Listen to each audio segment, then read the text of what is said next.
الحمد للہ وکفا والصلاة والسلام علی عبادہ الذین اصطفیٰ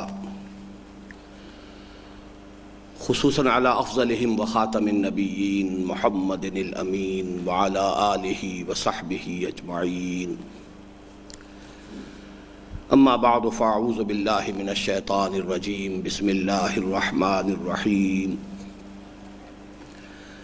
الذین آتیناہم الکتاب یتلونہ حق تلاوتہ اولئک یؤمنون بہ صدق اللہ العظیم رب اشرح لی صدری ویسر لی امری واحلل عقدۃ من لسانی یفقہوا قولی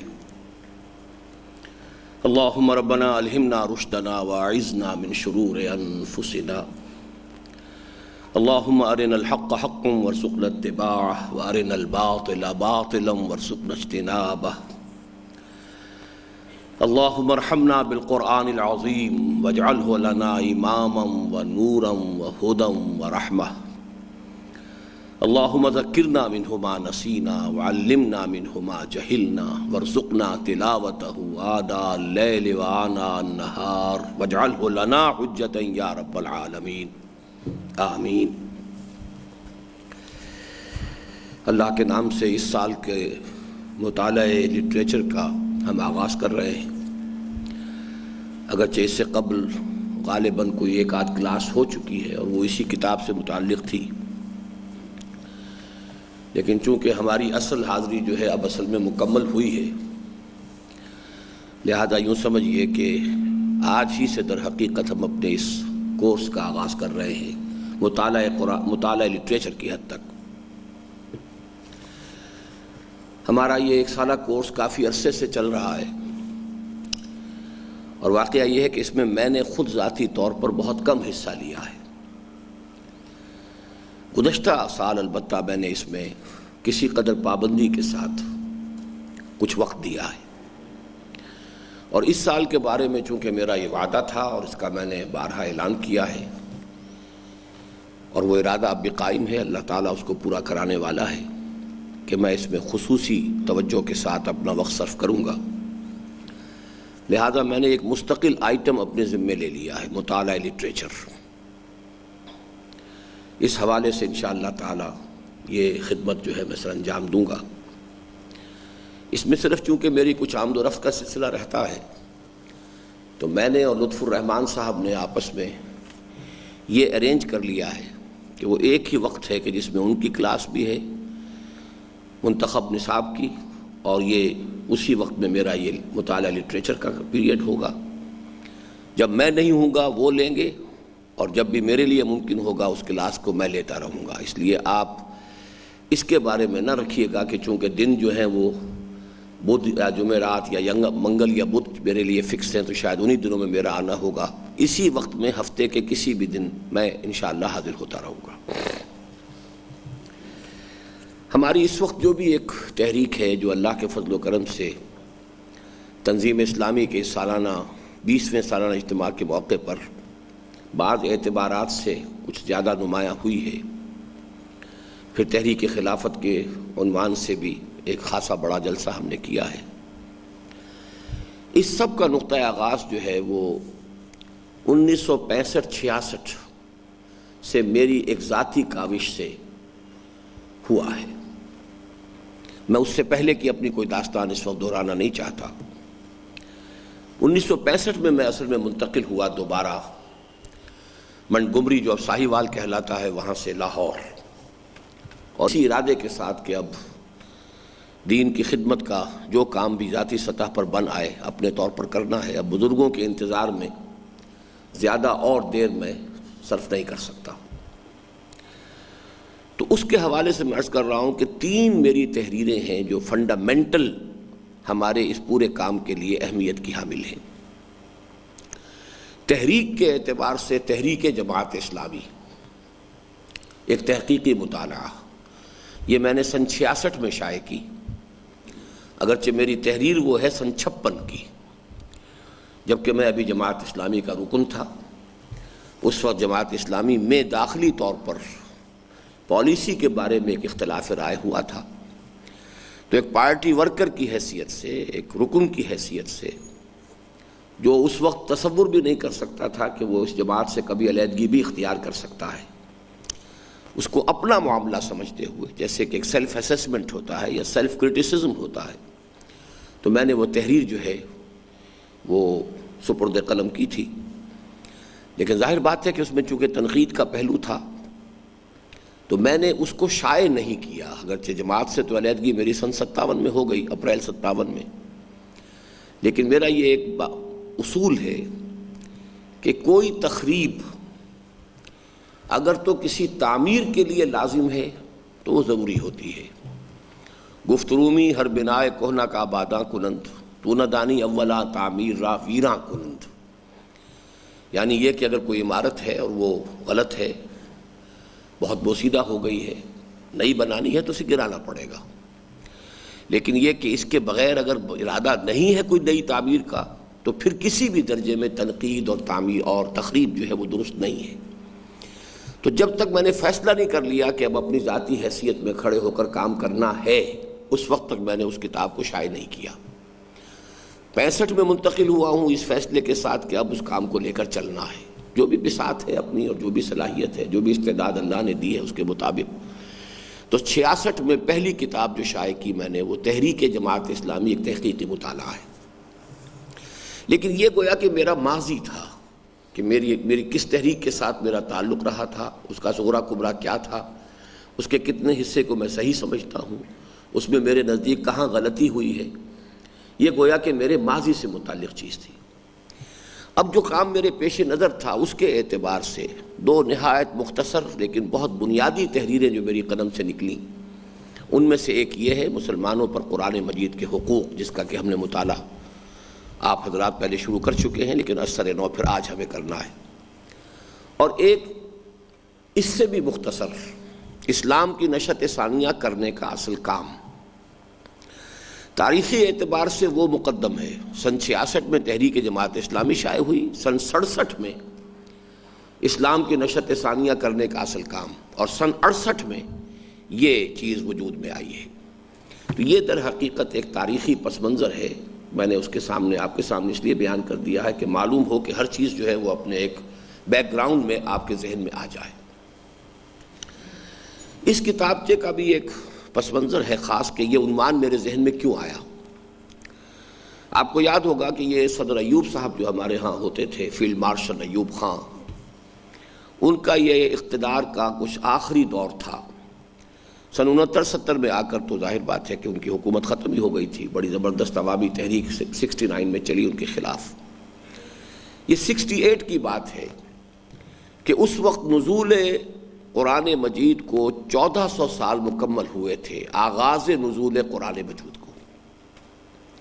تو اس زمانے میں اگرچہ کچھ اور قسم کے جشن بھی منائے جا رہے تھے، رقص و سرود کی محفلیں ہوتی تھیں، جشن مہران ہے اور جشن فلاں ہے اور جشن مری ہے، جشن کوہسار ہے. اب یہ جو علاقائی جشن بنائے جاتے تھے، علاقائی ثقافت ہے، لوگ رقص ہیں، لوگ گانے ہیں وغیرہ وغیرہ، جو بھی کچھ اس کے اندر حفوات ہوتی تھیں. لیکن اس وقت کے کچھ مذہبی طبقات کو گویا کہ ایک رشوت کے طور پر یہ 1400 سالہ جشن نزول قرآن حکومت کی طرف سے عطا کیا گیا. اس کے لیے فنڈز جو ہیں وہ طے کیے گئے. تو اس موقع پر دو کام ہوئے.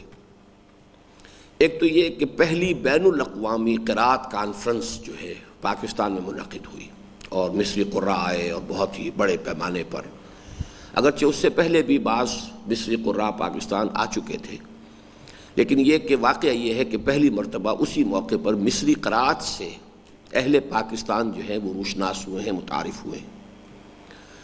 اور دوسرا کام یہ کیا گیا کہ سونے کے تار سے قرآن مجید لکھنا شروع کیا گیا. وہ کہیں لکھا ہوا بھی رکھا ہے، شاید کئی منوں سونا جو ہے اس میں لگا ہوا ہے. تو میرا ذہن منتقل ہوا کہ کیا قرآن مجید ان کاموں کے لیے نازل ہوا تھا؟ مقصد نزول کیا تھا؟ اس کے حقوق کیا ہیں؟ کیا ہم اس طور سے قرآن مجید کی کوئی تعظیم کر رہے ہیں، کوئی خدمت سر انجام دے رہے ہیں، قرآن مجید کا کوئی حق ادا کر رہے ہیں؟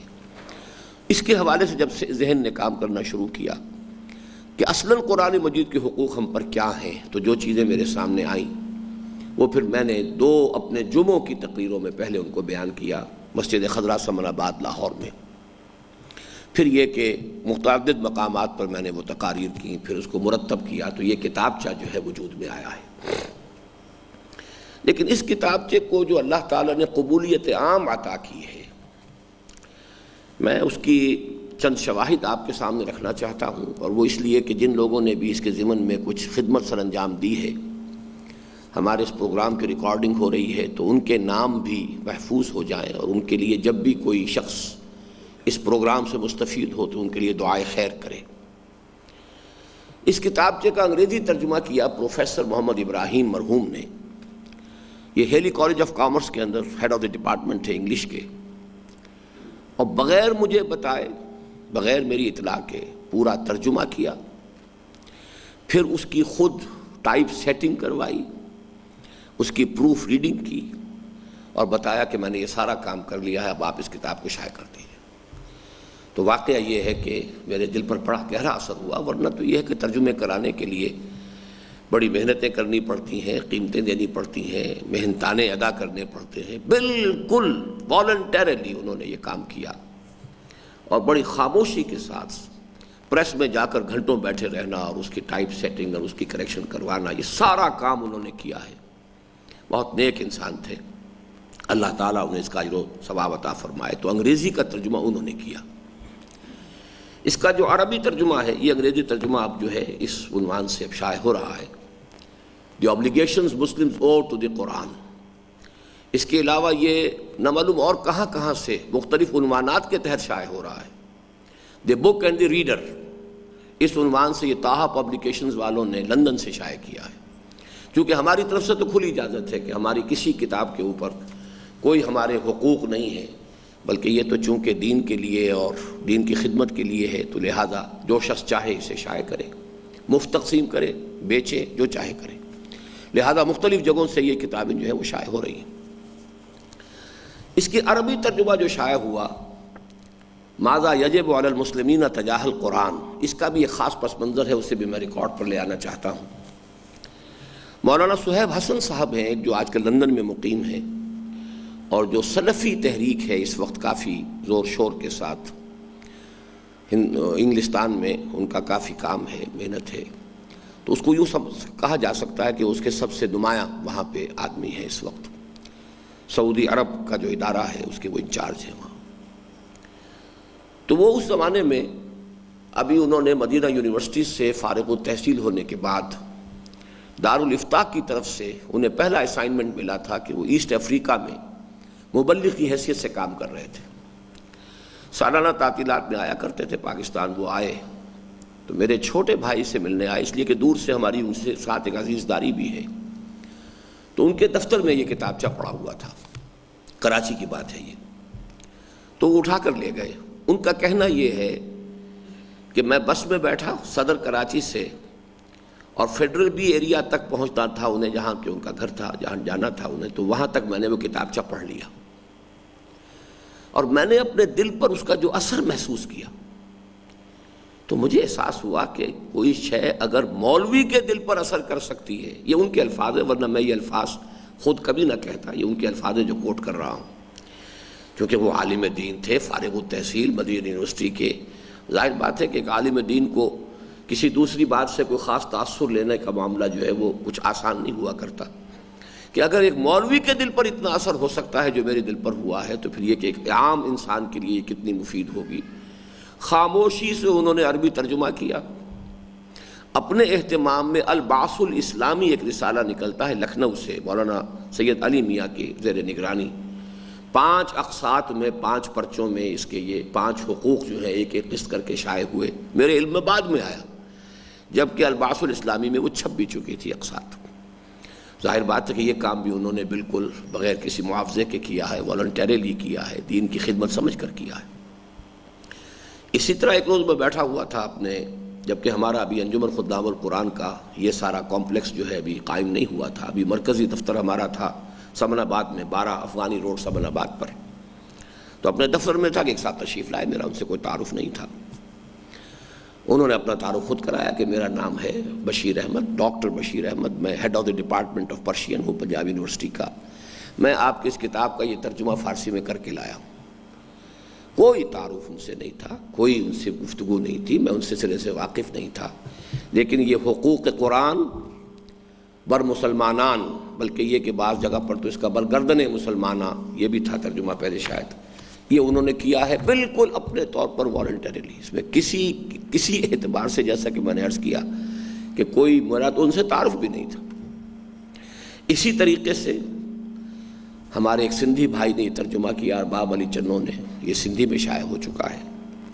ایک دفعہ مجھے اچانک بیٹھا ہوا تھا کہ ملیشیا سے ملائی زبان کے اندر چھپا ہوا اس کا ترجمہ آ گیا، ہندوستان جنوبی ہند کی کسی زبان میں چھپا ہوا آ گیا۔ ظاہر بات ہے کہ زبان یار من ترکی و من ترکی نمی دانم، نہ میں وہ ملیشیا والی زبان پڑھ سکتا ہوں، نہ میں وہ جنوبی ہند کی وہ زبان پڑھ سکتا ہوں، لیکن یہ صرف میں نے آپ کے سامنے اس کی جو ایک مقبولیت ہے خصوصی جو اللہ تعالیٰ کی طرف سے اسے عطا ہوئی ہے، اس کی ایک علامت کے طور پر یہ چیزیں آپ کے سامنے رکھی ہیں۔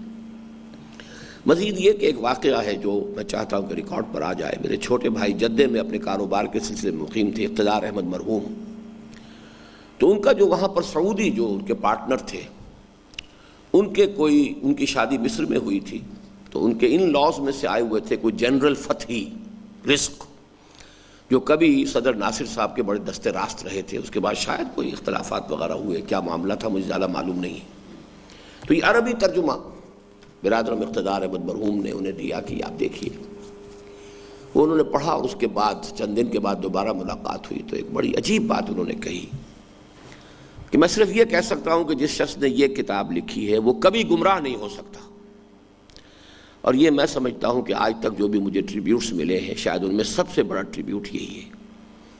اور اس میں مجھے حیرت یہ ہوئی کہ خود اس شخص کا مزاج جو ہے وہ مزاج نبوی سے کتنا قریب ہے، اس کا مجھے اندازہ ہوا، اس لیے کہ جو حدیث طویل ہے، کبھی موقع آئے گا تو ہم پڑھیں گے اس کو، حضرت علی رضی اللہ تعالیٰ عنہ سے جو مروی ہے قرآن مجید کی عظمت کے بیان میں، اس حدیث کے آخری الفاظ یہی ہیں، من دعا الیہ فقد ہدی الی صراط مستقیم، جو شخص بھی اس قرآن کا داعی بن کر کھڑا ہو جائے گا، کسی اور کو ہدایت ہو نہ ہو، اس کی ہدایت جو ہے وہ انشورڈ ہو گئی، فقد ہدی الی صراط مستقیم۔ اور یہ قد ہدی جو ہے مجہول فعل ماضی میں جب قد لگ جاتا ہے تو یہ پریزنٹ پرفیکٹ ٹینس کا مفہوم دیتا، ہو چکا، قد ہدی، اس کی ہدایت ہو چکی صراط مستقیم کی طرف، من دعا الیہ فقد ہدی الی صراط مستقیم۔ تو جو بات انہوں نے کہی تھی اس میں گویا کہ حضور صلی اللہ علیہ وسلم کے انہی الفاظ مبارکہ کی ایک جھلک یا اس کا ایک عکس موجود تھا۔ بہرحال یہ اس کتابچے کا ایک ہلکا سا تعارف، باقی اس کی تقریضات میں سے جو آخر میں کچھ درج ہیں وہ آپ خود بھی پڑھ لیں گے۔ اب آئیے ہم اس کا سلسلہ وار مطالعہ شروع کرتے ہیں۔ اس کا جو پیش لفظ تھا وہ میں نے کسی حد تک بیان کر دیا، اس کی ضرورت نہیں ہے، لیکن یہ جو صفحہ 4 پر اب اس کے چونکہ چند اس میں اصطلاحات آ رہی ہیں،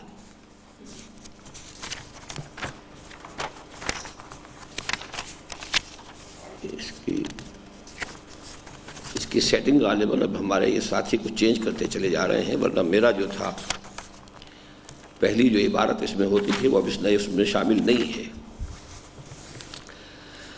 ہر مسلمان پر حسب صلاحیت و استعداد قرآن مجید کے مندرجہ ذیل 5 حقوق عائد ہوتے ہیں۔ اس میں جو نوٹ کرنے والا لفظ ہے حسب صلاحیت و استعداد،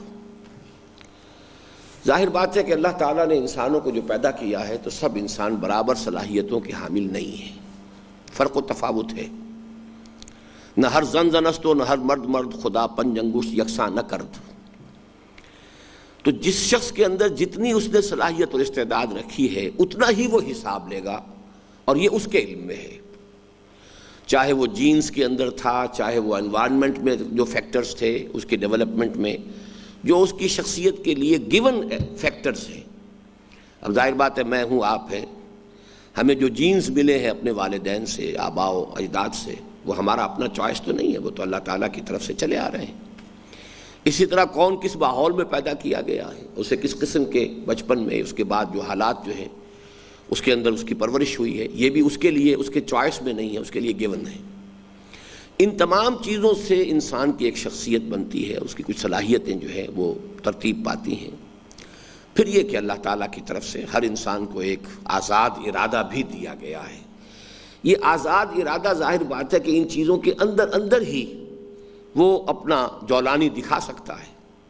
اسی لیے قرآن مجید میں ایک جگہ اس کو کہا گیا ہے شاکلہ۔ شاکلہ جو ہے شکل، جیسے کہ پیٹرن ہوتا ہے، کسی چیز کو ڈھالنا ہوتا ہے، لوہا ہے اسے آپ نے کسی شکل میں ڈھالنا ہے تو اس کے لیے پہلے ایک پیٹرن بنایا جاتا ہے۔ ہمارے مستری لوگ اسے پاٹن کہتے ہیں۔ آپ نے وہ لوہا جو ہے اس کو پگھلایا، پھر اس میں ڈال دیا تو اسی کی شکل اختیار کر لے گا، شاکلہ ہے۔ تو ہم میں سے ہر شخص کا ایک شاکلہ ہے جو اللہ نے دیا ہوا ہے، اس کا ایک گیون کیریکٹر ہے، اس کا ایک ٹریٹ ہے، اس کے اندر یقیناً سب لوگ ایک دوسرے سے مختلف ہیں۔ لیکن اب اس کے اندر ہماری فری ول ہے کہ وہ کس درجے اپنا ظہور کرتی ہے، اس کا کتنا کچھ اس کی جولانی طبع جو ہے وہ ظاہر ہوتی ہے، کتنی وہ اپنی محنت سے اس کے اندر اکتساب کرتا ہے۔ اس حوالے سے ان دونوں چیزوں میں فرق رہے گا۔ حسب صلاحیت و استعداد یہ حقوق ہر مسلمان پر عائد ہوتے ہیں۔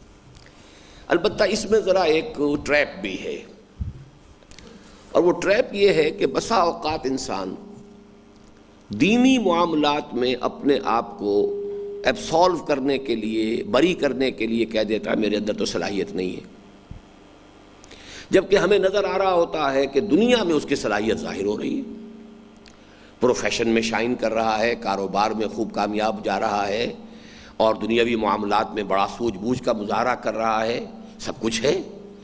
لیکن یہ کہ جب دین کی بات آئے گی جی ہمارے اندر تو صلاحیت نہیں ہے۔ یہ در حقیقت ایک سیلف ڈسیپشن ہے۔ یخادعون اللہ والذین آمنوا وما یخدعون الا انفسهم، یہ اللہ کو دھوکہ دینے کی کوشش ہے اور لوگوں کو دھوکہ دینے کی کوشش ہے، حالانکہ اس میں انسان صرف اپنے آپ کو دھوکہ دیتا، کسی اور کو دھوکہ نہیں دے سکتا۔ تو اس کا حل کیا ہے؟ اپنی امکانی حد تک کوشش کرو، جا وہیں تک سکو گے جہاں تک کہ تمہارا شاکلہ ہے۔ یہ جملہ اچھی طرح نوٹ کر لیجیے۔ اپنی امکانی حد تک کمی اگر آپ نے کر دی تو آپ مجرم ہیں۔ وہ آپ نے کر دیا، جتنا آپ کھود سکتے تھے کھود دیا، تو آپ کامیاب ہو گئے، چاہے آپ تہ تک پہنچے کہ نہیں پہنچے، تیل نکلا کہ نہیں نکلا، اس سے آپ کی کامیابی ناکامی کا اس سے کوئی تعلق نہیں۔ لیکن اگر جو آپ کے اندر استعداد تھی کھدائی کرنے کی، اس میں آپ نے خود کمی رکھی تو آپ مجرم ہو گئے۔ یہ اصول جو ہے بہت بنیادی اصول ہے۔ اسی لیے حضور صلی اللہ علیہ وسلم نے فرمایا اعملوا فکلکم میسر لما خلق۔ یہ بہت اہم حدیث ہے۔ میرا خیال ہے ہمارا شاید یہ اس خیال سے کہ میرے گھٹنے جواب دے چکے ہیں، ان حضرات نے بلیک بورڈ رکھا نہیں ہے، آئندہ سے بلیک بورڈ لگانا ہے اس کلاس کے ساتھ، کوشش کروں گا۔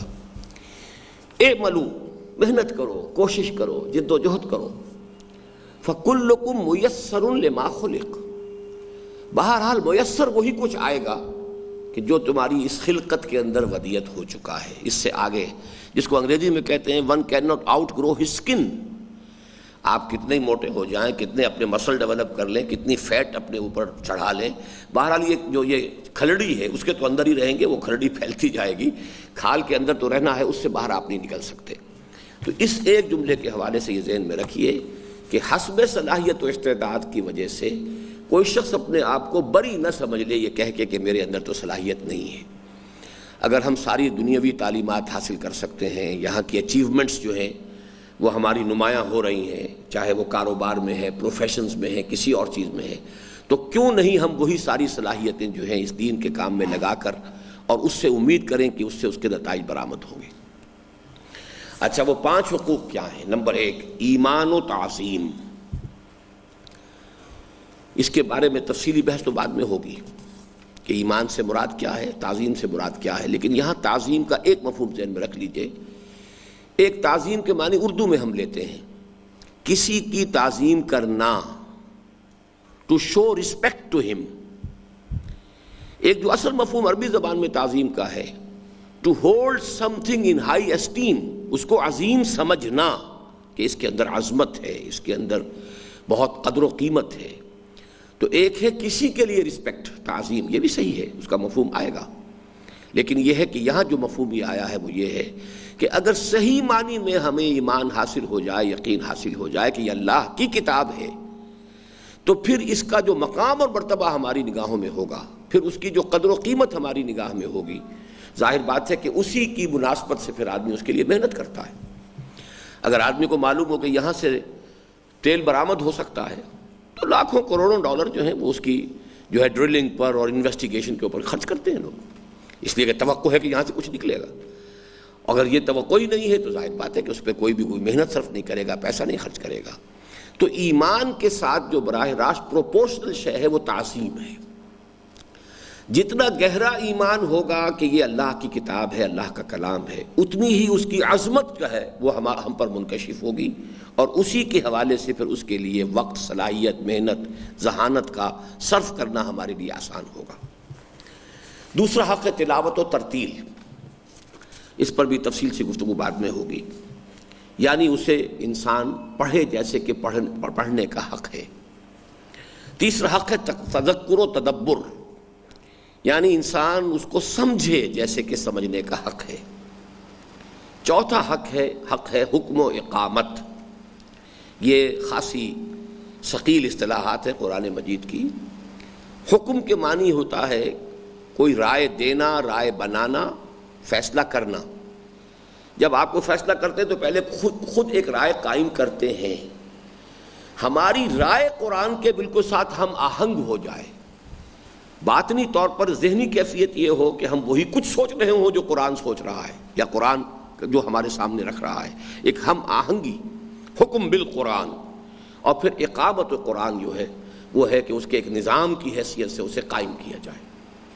پانچواں حق ہے تبلیغ و تبیین، یعنی اس کو دوسروں تک پہنچانا، اور پہنچانے کے ساتھ تبیین، واضح کرنا۔ محض پہنچا دینا کافی نہیں ہے، اس کی تبیین، لِتُبَيِّنَ لِلنَّاسِ مَا نُزِّلَ إِلَيْهِمْ، تاکہ اے نبی آپ واضح کریں لوگوں پر جو کچھ ان کے لیے نازل کیا گیا ہے۔ تو تبلیغ ابتدائی مرحلہ ہے، اور جو اصل شے مطلوب ہے وہ تبیین ہے۔ اس کے بعد تھوڑا سا یہ ہے مختصر سا معاملہ، وہ پڑھ ہی لیتے ہیں ہم۔ الحمدللہ وکفیٰ والسلام علی عبادہ الذین اصطفیٰ، اما بعد فاعوذ باللہ من الشیطان الرجیم، بسم اللہ الرحمن الرحیم، رب اشرح لی صدری ویسر لی امری واحلل عقدۃ من لسانی یفقہوا قولی۔ آپ کو معلوم ہے کہ آج کل ہمارے ملک میں سرکاری اور غیر سرکاری دونوں سطحوں پر نزول قرآن مجید کا 1400 سالہ جشن منایا جا رہا ہے۔ اس سلسلے میں دو باتیں سمجھ لینے کی ہیں۔ ایک یہ کہ اس قسم کی نئی تقریبات کی ایجاد اور ترویج ہمارے دین کے مزاج سے مناسبت نہیں رکھتی۔ ہمیں اپنے تمام دینی جذبات کے ظہور کے لیے صرف ان تقریبات پر اکتفا و قناعت کرنا چاہیے جو حضور نبی اکرم صلی اللہ علیہ وسلم سے معصور چلی آ رہی ہیں۔ یہ نئے جشن، نئی عیدیں، عید میلاد اور عید استقلال، یہ سب چیزیں جو ہے در حقیقت دین کے بنیادی مزاج کے خلاف ہیں۔ عیدیں دو ہی ہیں، عید الفطر ہے، عید الاضحیٰ ہے۔ ہمیں انہی کے حوالے سے ساری بات کرنی چاہیے، نئے جشن نہیں منانے چاہیے۔ ان میں نت نئے اضافوں سے دین میں بدعت کا دروازہ کھلتا ہے، جس سے بے شمار خرابیاں پیدا ہوتی ہیں۔ حضور صلی اللہ علیہ وسلم کا یہ فرمان مبارک ہمیشہ ہمارے پیش نظر رہنا چاہیے، وَشَرُّ الْأُمُورِ مُحْدَثَاتُهَا وَكُلَّ مُحْدَثَةٍ بِدْعَةٍ وَكُلَّ بِدْعَةٍ ضَلَالَةٍ۔ تمام معاملات میں سب سے برے معاملات وہ ہیں جو نئے ایجاد کیے جائیں، اور ہر نئی ایجاد شدہ چیز یہ بدعت ہے، اور ہر بدعت ضلالت ہے۔ اب ایجادات ایک ہوتی ہیں جو سائنٹیفک ہیں، اس میں اس سے بحث نہیں ہے۔ ہوائی جہاز ایجاد ہو گیا، اسٹیم انجنز ایجاد ہو گئے، یہ ایجاد اور شے ہے، یہ بجلی ایجاد ہو گئی۔ لیکن دین کے اندر تعبدی امور میں، عبادات سے متعلق کسی بھی مسئلے میں کوئی نئی شے کا آغاز وہ بدعت ہے۔ موجودہ سلسلہ تقریبات کے ساتھ لفظ جشن بھی خاص اہمیت کا حامل ہے۔ اس سے ذہن خواہی نہ خواہی جشنوں کے اس سلسلے کے جانب منتقل ہو جاتا ہے جو خیبر سے کراچی تک مختلف علاقائی ناموں سے منائے جا رہے ہیں، اور جن میں اس نام نہاد ثقافت کا مظاہرہ کیا جاتا ہے جو قرآن مجید کی تعلیمات پر ایک کھلا طنز ہے۔ ایسا محسوس ہوتا ہے کہ الحاد پسند اور اباحیت پرست لوگوں کے لیے اس قسم کے بے شمار جشنوں کے اہتمام کے ساتھ جشن نزول قرآن مجید کا انعقاد غالباً ایک رشوت ہے جو مذہبی ذوق رکھنے والے لوگوں کی خدمت میں پیش کی جا رہی ہے، واللہ عالم۔ دوسری قابل توجہ بات یہ ہے کہ اس قسم کی تقریبات سے اگر یہ فائدہ اٹھایا جائے کہ ان کے ذریعے عوام میں دین و مذہب سے لگاؤ پیدا ہو، قرآن حکیم کے ساتھ ان کا ربط و تعلق بڑھے، اور اس بعد میں کمی ہو جو آج ہمارے اور قرآن مجید کے مابین پیدا ہو گیا ہے، تو پھر بھی ان کے انعقاد کے جواز کا کوئی پہلو شاید پیدا کیا جا سکے۔ لیکن جیسا کہ آپ کو معلوم ہے اس قسم کا کوئی فائدہ اس نوعیت کی تقاریب سے حاصل نہیں ہوتا۔ قرآن کی تزئین و آرائش یا حسن قرأت کے مظاہروں اور مقابلے سے تو بہرحال اس قسم کے کسی فائدے کے حصول کا سوال ہی پیدا نہیں ہوتا۔ جو کانفرنسیں یا جلسے قرآن مجید کے نام پر منعقد ہوتے ہیں ان میں بھی اکثر سارا زور قرآن مجید کے مقام و مرتبے کی وضاحت یا اس کی شان کے بیان پر صرف کر دیا جاتا ہے، اور اس بات کی طرف بہت کم توجہ دی جاتی ہے کہ ہم پر بحیثیت مسلمان قرآن مجید کے کیا کیا حقوق عائد ہوتے ہیں اور ان کی ادائیگی کی کیا صورت ممکن ہے۔ حالانکہ جہاں تک قرآن مجید کے مقام یا مرتبے اور شان و عظمت کا تعلق ہے، واقعہ یہ ہے کہ اس کا بیان تو کما کجا کما حقہ ادراک بھی کسی انسان کے بس میں نہیں ہے۔ اس جملے کو ذرا آپ انڈرلائن کر لیجئے۔ قرآن مجید کی شان یا اس کا مرتبہ یا اس کی عظمت کا بیان تو کجا ادراک بھی کسی انسان کے بس میں نہیں ہے۔ یہ شاعرانہ خیال آرائی نہیں ہے، یہ لفاظی نہیں ہے، عبارت آرائی نہیں ہے، 100% درست ہے۔ اس کی وجہ کیا ہے؟ قرآن اللہ کا کلام ہے، کلام اللہ کی صفت ہے، ذات باری تعالی وراء الورا وراء الورا وراء الورا لیس کمثلہ شیء، اسی طرح اس کی ہر صفت بھی ہمارے تصور و ادراک کی وسعتوں سے، اس کی پہنائیوں سے باہر ہے۔ لہذا قرآن مجید کی عظمت کا پورا اندازہ کرنا کسی انسان کے لیے ممکن نہیں۔ یہی وجہ ہے، نوٹ کر لیجئے کہ قرآن مجید نے اس کے لیے صرف ایک تمثیل کا سہارا لیا ہے۔ یہ اصول سمجھ لیجئے کہ جو مضامین اتنے بلند ہوں، اتنے میٹافزیکل ہیں کہ وہ ہمارے تصور میں نہیں آ سکتے، تخیل میں نہیں آ سکتے، ان کو قرآن مجید تمثیل کے حوالے سے بیان کرتا ہے، تاکہ اگر وہاں تک آدمی نہ پہنچ سکے تو کچھ تو تاثر قائم ہو جائے، کچھ ہلکا سا نقشہ تو ذہن میں آ جائے۔ تمثیل کے کا اصل فائدہ یہ ہے۔ قرآن مجید نے تمثیل بیان کی ہے، لو انزلنا هذا القرآن على جبل لرأيته خاشعا متصدعا من خشية الله وتلك الامثال نضربها للناس لعلهم يتفكرون۔ اگر ہم نے اس قرآن کو کسی پہاڑ پر اتار دیا ہوتا تو تم دیکھتے کہ وہ دب جاتا اور پھٹ جاتا اللہ کی خشیت سے۔ اور یہ مثالیں ہیں جو ہم لوگوں کے لیے بیان کرتے ہیں، شاید کہ وہ کچھ غور کر سکیں، تفکر کر سکیں کہ عظمت قرآن کا بیان اگر سمجھنا ہے تو اس تمثیل سے سمجھو۔ اچھا، اس تمثیل کو سمجھیے سورہ اعراف میں جو واقعہ بیان ہوا ہے اس سے۔ حضرت موسیٰ علیہ السلام کو جب بلایا گیا ہے کوہ طور پر، اور یہ ایک مرتبہ تو شروع میں گئے تھے جبکہ وہ صرف روشنی دیکھ کر اور آگ سمجھ کر چلے گئے تھے، جبکہ نبوت ملی ہے، رسالت پر فائز ہوئے ہیں۔ پھر ایک مرتبہ بلائے گئے ہیں جبکہ تورات دی گئی ہے۔ پھر تیسری مرتبہ گئے ہیں قوم کی طرف سے توبہ کرنے اور معافی مانگنے، جو اجتماعی جرم ہو گیا تھا ان سے کہ انہوں نے حضرت موسیٰ کی عدم موجودگی میں بچھڑے کی پرستی شروع کر دی تھی۔ اس موقع پر ایک مکالمہ ہوا ہے۔ اب ظاہر بات ہے کہ ویسے تو شاید اور بھی مواقع ہوئے ہوں، لیکن یہ 3 مواقع تو میں نے آپ کے سامنے بیان کر دی ہے کہ 3 مرتبہ ایسا ہو رہا ہے کہ اللہ سے بات تو ہو رہی ہے، ہم کلامی تو ہے، تو آتش شوق بھڑکی، اے اللہ مجھے دیدار بھی عطا فرما دے۔ کیا قیامت ہے کہ چلمن سے لگے بیٹھے ہیں، صاف چھپتے بھی نہیں، سامنے آتے بھی نہیں۔ اب یہ کہ بات تو ہو رہی ہے، من ورائے حجاب ہو رہی ہے، پردے کے پیچھے سے ہو رہی ہے، مکالمہ براہ راست ہے اگرچہ سامنے نہیں، تو وہ جو آتش شوق بھڑکی ہے اس میں درخواست کر بیٹھے ہیں، رب ارنی انظر الیک، پروردگار ذرا دیدار بھی عطا فرما، میں تجھے دیکھنا چاہتا ہوں۔ فوراً ڈانٹ پڑ گئی، لن ترانی، تم مجھے ہرگز نہیں دیکھ سکتے۔ وَلَٰكِنِ انظُرْ إِلَى الْجَبَلِ،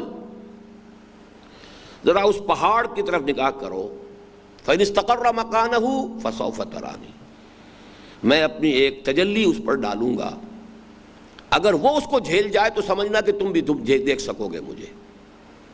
فَلَمَّا تَجَلَّىٰ رَبُّهُ لِلْجَبَلِ جَعَلَهُ دَكًّا وَخَرَّ مُوسَىٰ صَعِقًا، اب یہ جب اللہ تعالیٰ کی ایک تجلی جو ہے اللہ نے اس پہاڑ پر ڈالی ہے تو پہاڑ ریزہ ریزہ ہو گیا، اور حضرت موسیٰ بالواسطہ مشاہدے کے تحت، ابھی وہ براہ راست موسیٰ پر تجلی نہیں تھی، تجلی کا انڈائریکٹ مشاہدہ ہو رہا ہے، تجلی ہے باری تعالیٰ ہے پہاڑ پر، وَلَٰكِنِ انظُرْ إِلَى الْجَبَلِ، لیکن یہ کہ فَلَمَّا تَجَلَّىٰ رَبُّهُ لِلْجَبَلِ جَعَلَهُ دَكًّا وَخَرَّ مُوسَىٰ صَعِقًا، اور حضرت موسیٰ بے ہوش ہو کر گر گئے۔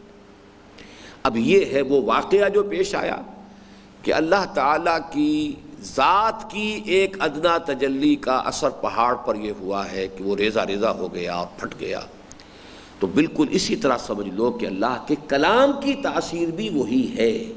یہ دوسری بات ہے، یہ انسولیٹڈ ہے، کسی جگہ سے کوئی بڑا کیبل گزر رہا ہو اور اس میں بہت ہائی وولٹیج کی الیکٹرک کرنٹ جا رہا ہو، لیکن ہے انسولیٹڈ، آپ اس کے اوپر چل رہے ہیں، پھر رہے ہیں، دیکھ رہے ہیں، بال رہے ہیں، آپ کو کیا پتا کہ آپ کے قدموں کے نیچے سے کیا قیامت گزر رہی ہے، آپ کو اندازہ ہی نہیں۔ اس معنی میں عظمت قرآن کے اعتبار سے یہ آیت مبارکہ سورہ حشر کی جو ہے، اس کو سمجھیے کہ اس کا ذروہ سنام ہے، لو انزلنا هذا القرآن على جبل لرأيته خاشعا متصدعا من خشية الله وتلك الامثال نضربها للناس لعلهم يتفكرون، تو کسی انسان کے لیے اس کی اصل عظمت کا اندازہ ممکن نہیں ہے، کسی درجے میں ہے تو وہ آگے آ رہا ہے۔ سیدھی سی بات یہ ہے کہ قدر گوہر شاہ داند یا بداند گوہری، کہ موتی کی قدر و قیمت جو ہے یا تو جوہری جو ہے، گوہری جو اس میں ٹریڈنگ کرتا ہے، ڈیل کرتا ہے، اس میں اسے پتا ہے یہ موتی کتنا قیمتی ہے، یہ موتی کتنا قیمتی ہے، یا پھر بادشاہوں کے علم میں ہوتا ہے جو اس کو استعمال کرتے ہیں۔ عام آدمی کو کیا پتہ چلے گا کہ یہ ایک ٹکڑا جو ہے یہ کانچ کا ٹکڑا ہے یا یہ موتی ہے، یہ ہیرا ہے یا یہ کیا ہے، کچھ بھی پتہ نہیں چلے گا۔ تو قدر گوہر شاہ داند یا بداند گوہری، قرآن حکیم کے اصل مقام و مرتبے کا علم صرف اس شاہ ارض و سماوات کو ہے جس کا یہ کلام ہے، اور اس کی حقیقی قدر و قیمت سے آگاہ صرف وہ ذات بابرکت ہے جس پر یہ نازل ہوا صلی اللہ علیہ وسلم۔ اس میں اب جو میں نے آیت بیان کی تھی وہ حاشیے کے طور پر اس کتابچے کے اندر درج ہے، اب اسے پڑھنے کی دوبارہ ضرورت نہیں ہے۔ ہمارا اصل کام یہ ہے کہ پوری دیانتداری کے ساتھ پہلے یہ سمجھیں کہ اس کتاب مبارک کے کیا حقوق ہم پر عائد ہوتے ہیں، پھر یہ دیکھیں کہ آیا ہم انہیں ادا کر رہے ہیں یا نہیں، اور اگر یہ معلوم ہو کہ ایسا نہیں ہے تو پھر یہ سوچیں کہ ان کی ادائیگی کی کیا صورت ممکن ہو سکتی ہے، اور پھر بلا تاخیر اس کے لیے سرگرم عمل ہو جائیں، اس لیے کہ اس کا براہ راست تعلق ہماری عاقبت اور نجات سے ہے۔ یعنی فرض کیجئے کہ میں قرآن مجید کی اصل عظمت سے واقف نہیں ہو پاتا، my imagination falls short of it، تو میں اللہ کے ہاں مجرم نہیں ہوں۔ اگر میرے اندر استعداد ہی اتنی رکھی تھی اللہ نے اور میں اس سے اوپر نہیں بڑھ سکتا، ظاہر بات ہے کہ ہر شخص کے اندر اس کی اپنی کیپیسٹی ہے، کسی شے کو اپریشیٹ کرنے کی بھی ایک صلاحیت درکار ہوتی ہے۔ اگر میرے اندر اس کو صحیح طور سے اپریشیٹ کرنے کی صلاحیت نہیں ہے اور میں اس کو اس درجے میں اپریشیٹ نہیں کر سکا تو میں مجرم نہیں ہوں، لیکن یہ کہ اس کے حقوق عملاً ادا کرنے کی جو صلاحیت میرے اندر تھی میں نے نہیں کیے تو میں مجرم ہو گیا۔ لہذا جو پریکٹیکل اسپیکٹ ہے، پریگمیٹک اسپیکٹ ہے، وہ تو یہ ہے کہ ہم یہ دیکھیں کہ ہماری ذمہ داری کیا ہے۔ میں نہیں یہی بات آپ پڑھیں گے، اگر میرا جو کتاب چاہے نبی اکرم صلی اللہ علیہ وسلم سے ہمارے تعلق کی بنیادیں، حضور کی عظمت کو کون سمجھ سکتا ہے؟ اس میں تو ایک واقعہ یہ ہے کہ غالب کا ایک مصرع ہے کہ جو میں سمجھتا ہوں کہ آخری بات کہہ گیا، زاں ذات پاک مرتبہ دان محمد است، ہاں ذات پاک مرتبہ دان محمد است، محمد کے مرتبے سے حقیقتاً واقف تو صرف اللہ کی ذات ہے، اور کون سمجھے گا؟ ظاہر بات ہے کہ نبوت ہمارے دائرۂ تصور سے خارج ہے، ہم کیا سمجھیں گے نبوت کہتے کسے ہیں؟ اب کسی شے کو ایسس کرنا تو اس کے بعد کی بات ہے نا۔ کوئی ڈاکٹر تو سمجھ سکتا ہے کسی دوسرے ڈاکٹر کے بارے میں کہ وہ کس درجے کس مقام پر ہے، کیا اس کی صلاحیت ہے، کتنی اس کے اندر مہارت ہے اپنے اس شعبے کے اندر، لیکن جو شخص اس فن سے نابلد ہے اسے کیا اندازہ ہوگا؟ کوئی انجینئر کتنا ماہر فن ہے، کوئی غیر انجینئر تو اس کے بارے میں سرے سے کوئی تصور قائم کر ہی نہیں سکتا۔ پھر انجینئر بھی کسی دوسرے انجینئر کو صحیح ایسس کر سکے گا بشرطے کہ وہ خود اس سے اوپر ہو۔ اگر خود اس سے نیچے ہے صلاحیت کے اعتبار سے تب بھی صحیح اسسمنٹ نہیں کر سکتا۔ لہذا کوئی انسان حضور کے مرتبے کی صحیح اسسمنٹ کر سکتا ہے تو صرف وہی جو نبی ہو اور نبوت میں حضور کے مرتبے سے بالا تر ہو، اور یہ ناممکن ہے۔ لہذا میں منطقی طور پر ثابت کرتا ہوں کہ حضور کے مرتبے اور مقام کو سمجھنا کسی انسان کے بس میں ممکن نہیں، لیکن ہماری ذمہ داری یہ نہیں ہے، بلکہ میں تو اس کے برعکس یہ کہا کرتا ہوں، جب ہم بیان کرنے کی کوشش کرتے ہیں تو توہین کے مرتکب ہو جاتے ہیں۔ ایک شے ہے وہاں کی، میرے ذہن میں یہیں تک پہنچی ہے، میں یہیں تک بیان کر رہا ہوں تو توہین کر رہا ہوں۔ شے تو تھی وہاں کی، میرا اپنا ذہن تو وہاں تک پہنچا ہی نہیں، میں نے بہت چھلانگ لگائی ہے یہاں تک پہنچا ہوں، میں یہاں تک بیان کر رہا ہوں اسے، تو گویا کہ اصل کے اعتبار سے تو میں توہین کا مرتکب ہو رہا ہوں کہ وہاں اس صحیح مقام و مرتبے تک تو میرے ذہن کی رسائی ہی نہیں، میں بیان کیا کروں گا؟ لہٰذا اس اعتبار سے گویا کہ ایکسرسائز ان فیوٹیلیٹی ہے، بیکار کی بات ہے۔ اصل بات جس پر کہ ہماری نجات کا دار و مدار ہے وہ یہ کہ بحیثیت امتی ہمارا فرض کیا ہے، اس کو سمجھو بھائی، اس کو ہم ادا کر رہے ہیں کہ نہیں کر رہے ہیں؟ ہماری نجات کا مسئلہ اس پر ہے۔ آخرت میں سوال اس کا ہوگا کہ امتی محمد کی حیثیت سے جو ذمہ داریاں تھیں وہ تم نے ادا کی کہ نہیں کی، ورنہ یہ ہے کہ بس آپ کی وہ زلفوں کی تعریف ہو رہی ہے اور آپ کی کملی کی تعریف ہو رہی ہے اور آپ کے سایہ نہیں تھا اور فلاں تھا اور یہ تھا اور وہ تھا، اور یہ ساری باتوں کے اندر جو ہے قوم کو ایک نشے کے اندر جو ہے وہ بالکل گم کیا ہوا ہے۔ تو یہی معاملہ یہاں پر قرآن کے بارے میں سمجھیے، اس لیے کہ اس کا براہ راست تعلق ہماری عاقبت اور نجات سے ہے، اور اس معاملے میں کسی کوتاہی کی تلافی قرآن حکیم کی شان میں قصیدے پڑھنے سے بہرحال نہیں ہو سکتی۔ چنانچہ میں آج کی صحبت میں انہی امور پر کسی قدر وضاحت سے گفتگو کروں گا۔ ہر مسلمان پر قرآن مجید کے 5 حقوق، اصل میں یہاں آئی ہے وہ عبارت جو میں وہاں ڈھونڈ رہا تھا شروع میں، اب میں بھی بہت عرصے کے بعد چونکہ اس کتابچے کو ہاتھ میں لے رہا ہوں اس لیے بہت سی باتیں میرے ذہن سے بھی نکل گئی ہیں۔ ثقیل الفاظ یا دینی اصطلاحات سے صرف نظر کرتے ہوئے عام زبان میں بیان کیا جائے تو قرآن مجید کے یہ 5 حقوق ہر مسلمان پر عائد ہوتے ہیں۔ وہ ثقیل الفاظ تھے، اصطلاحات تھیں، ایمان، تعظیم، تلاوت، ترتیل، تذکر، تدبر، حکم، اقامت، تبلیغ، تبیین، یہ تو ہے ثقیل اصطلاحات۔ سادہ الفاظ میں کیا ہے؟ یہ کہ اسے مانے، اس میں اضافہ کر لیجئے، پہلا حق یہ ہے اسے مانا جائے جیسا کہ اس کے ماننے کا حق ہے، دوسرے یہ کہ اسے پڑھے، یعنی اسے پڑھا جائے جیسے کہ اسے پڑھنے کا حق ہے۔ چنانچہ جو میں نے آج آیت شروع میں تلاوت کی تھی، الذین آتیناہم الکتاب یتلونہ حق تلاوتہ، جن لوگوں کو ہم کتاب دیتے ہیں وہ پھر اس کی تلاوت کرتے ہیں جیسے کہ اس کی تلاوت کا حق ہے۔ تیسرا یہ کہ اسے سمجھے جیسے اور جتنا کہ اس کے سمجھنے کا حق ہے۔ چوتھے یہ کہ اس پر عمل کرے جیسے اور جتنا کہ اس پر عمل کرنے کا حق ہے، اور 5ویں یہ کہ اسے دوسروں تک پہنچائے۔ اب میں چاہتا ہوں کہ ان 5 حقوق کی قدر تفصیل ان اصطلاحات کی مختصر تشریح کے ساتھ آپ حضرات کے سامنے پیش کروں جو خود قرآن مجید میں ان کے لیے استعمال ہوئی ہیں، تاکہ ضمنی فائدے کے طور پر آپ حضرات قرآن مجید کی بات بنیادی اصطلاحات سے بھی مانوس ہو جائے۔ ایمان و تعظیم، ماننے کا نام اصطلاحی نام ایمان ہے، اور اس کے 2 پہلو ہیں، اقرار باللسان اور دوسرے تصدیق بالقلب۔ اقرار لسانی دائرہ اسلام میں داخلے کی شرط ہے، اور تصدیق قلبی حقیقی ایمان کا لازمہ ہے۔ اب اس ایمان کے بارے میں ان 2 جملوں میں جو بات آئی ہے اچھی طرح سمجھ لیجئے۔ زبان سے مان لینا، میں نے مان لیا قرآن اللہ کا کلام ہے، قانونی تقاضا پورا ہو گیا۔ دل سے یقین کیا کہ واقعتاً ہے، یہ ہے وہ کہ جو مطلوب ہے۔ اقرار باللسان سے آپ کی زندگی پر عملاً کوئی تبدیلی نہیں آئے گی۔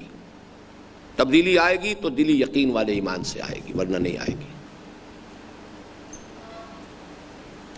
قرآن پر ایمان لانے کا مطلب یہ ہے کہ زبان سے اس کا اقرار کیا جائے کہ قرآن اللہ تعالیٰ کا کلام ہے، جو برگزیدہ فرشتے حضرت جبرائیل علیہ السلام کے ذریعے اللہ کے آخری رسول حضرت محمد صلی اللہ علیہ وسلم پر نازل ہوا۔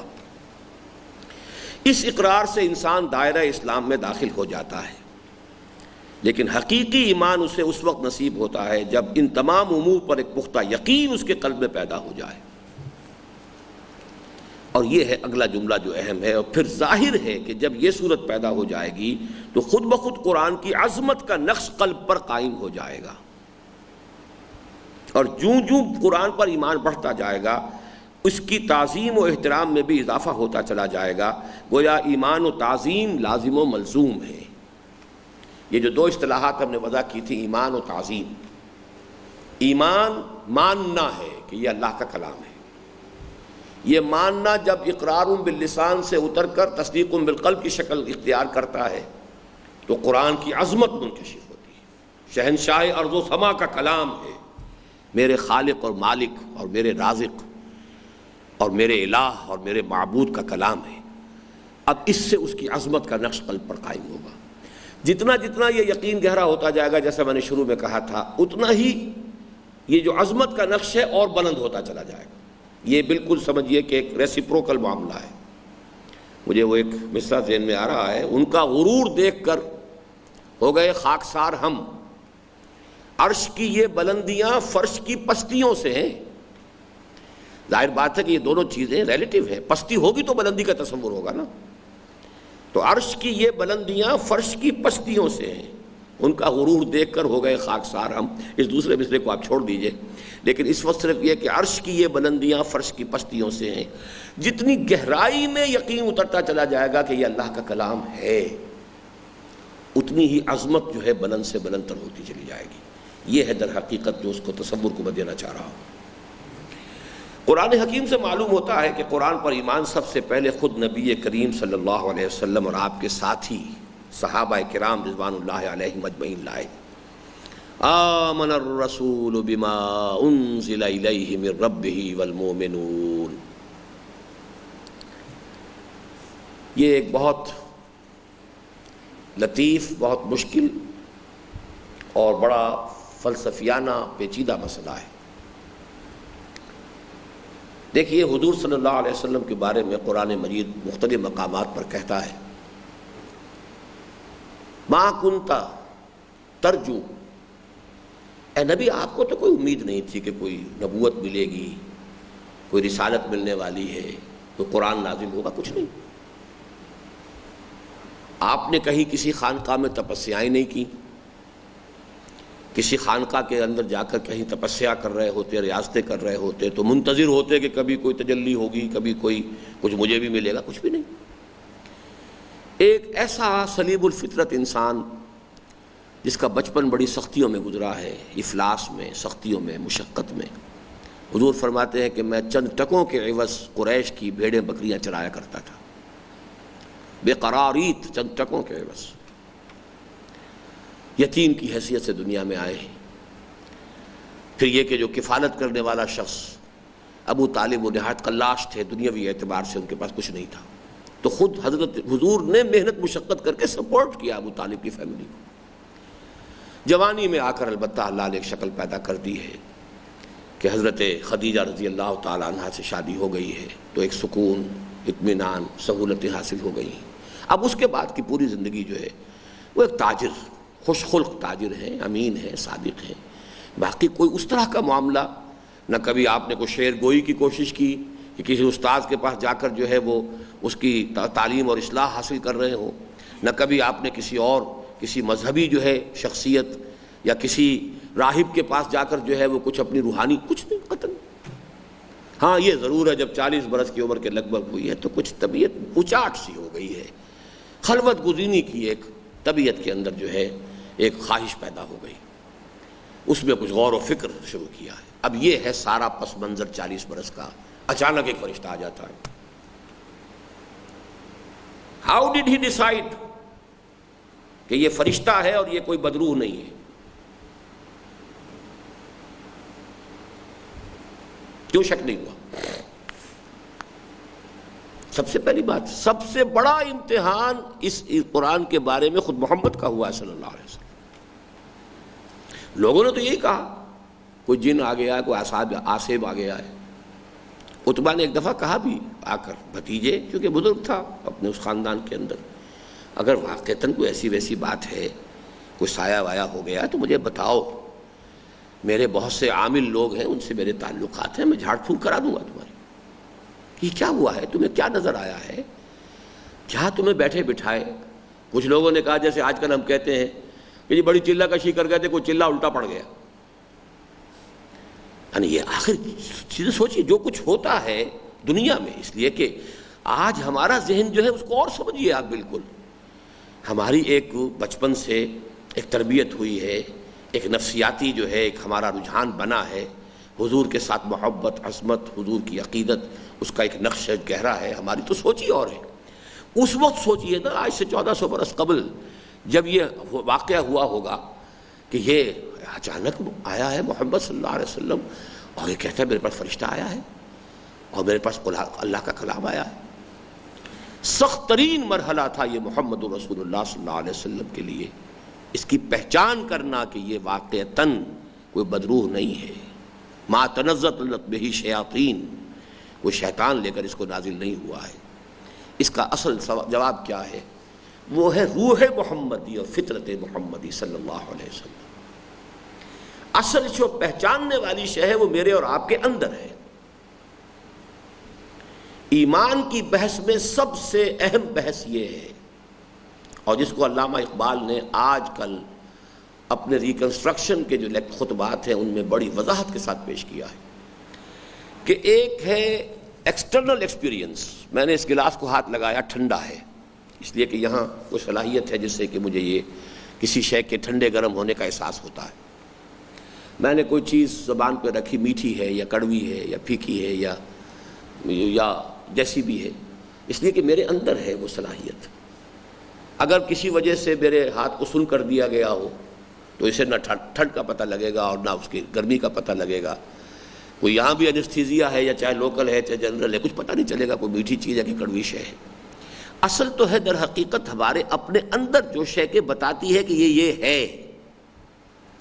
تو جس طرح ایکسٹرنل ایکسپیرینس ہے، اسی طرح ایک انٹرنل ایکسپیرینس ہے انسان کا۔ انسان کا یہ انٹرنل اسپرچول ایکسپیرینس ہے جو بتاتا ہے یہ ہے، یہ صحیح ہے، یہ غلط ہے۔ وہ فطرت کی درستی اور فطرت کی صحت ہے جو ریٹیفائی کرتی ہے کہ یہ ہے اور صحیح ہے۔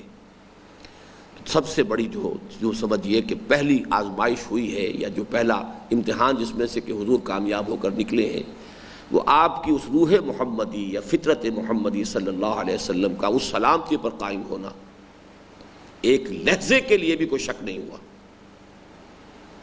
چنانچہ سورۃ النجم میں جو الفاظ آئے ہیں بڑے پیارے ہیں، جو مشاہدات اللہ نے کرائے ہیں شب معراج کو، ما کذب الفؤاد ما رأى، جو کچھ انہوں نے دیکھا دل نے کہیں اس کو جھوٹا نہیں کہا۔ یعنی آدمی سوچتا ہے یہ میں دیکھ رہا ہوں، پتہ نہیں خواب دیکھ رہا ہوں، کیا دیکھ رہا ہوں، یہ حقیقت بھی ہے کہ نہیں ہے؟ آنچ می بینم ببیداریست یا رب یا بخواب، اے اللہ جو کچھ میں دیکھ رہا ہوں یہ کوئی خواب ہے، کوئی ویژن ہے، کوئی حقیقت ہے، کیا ہے؟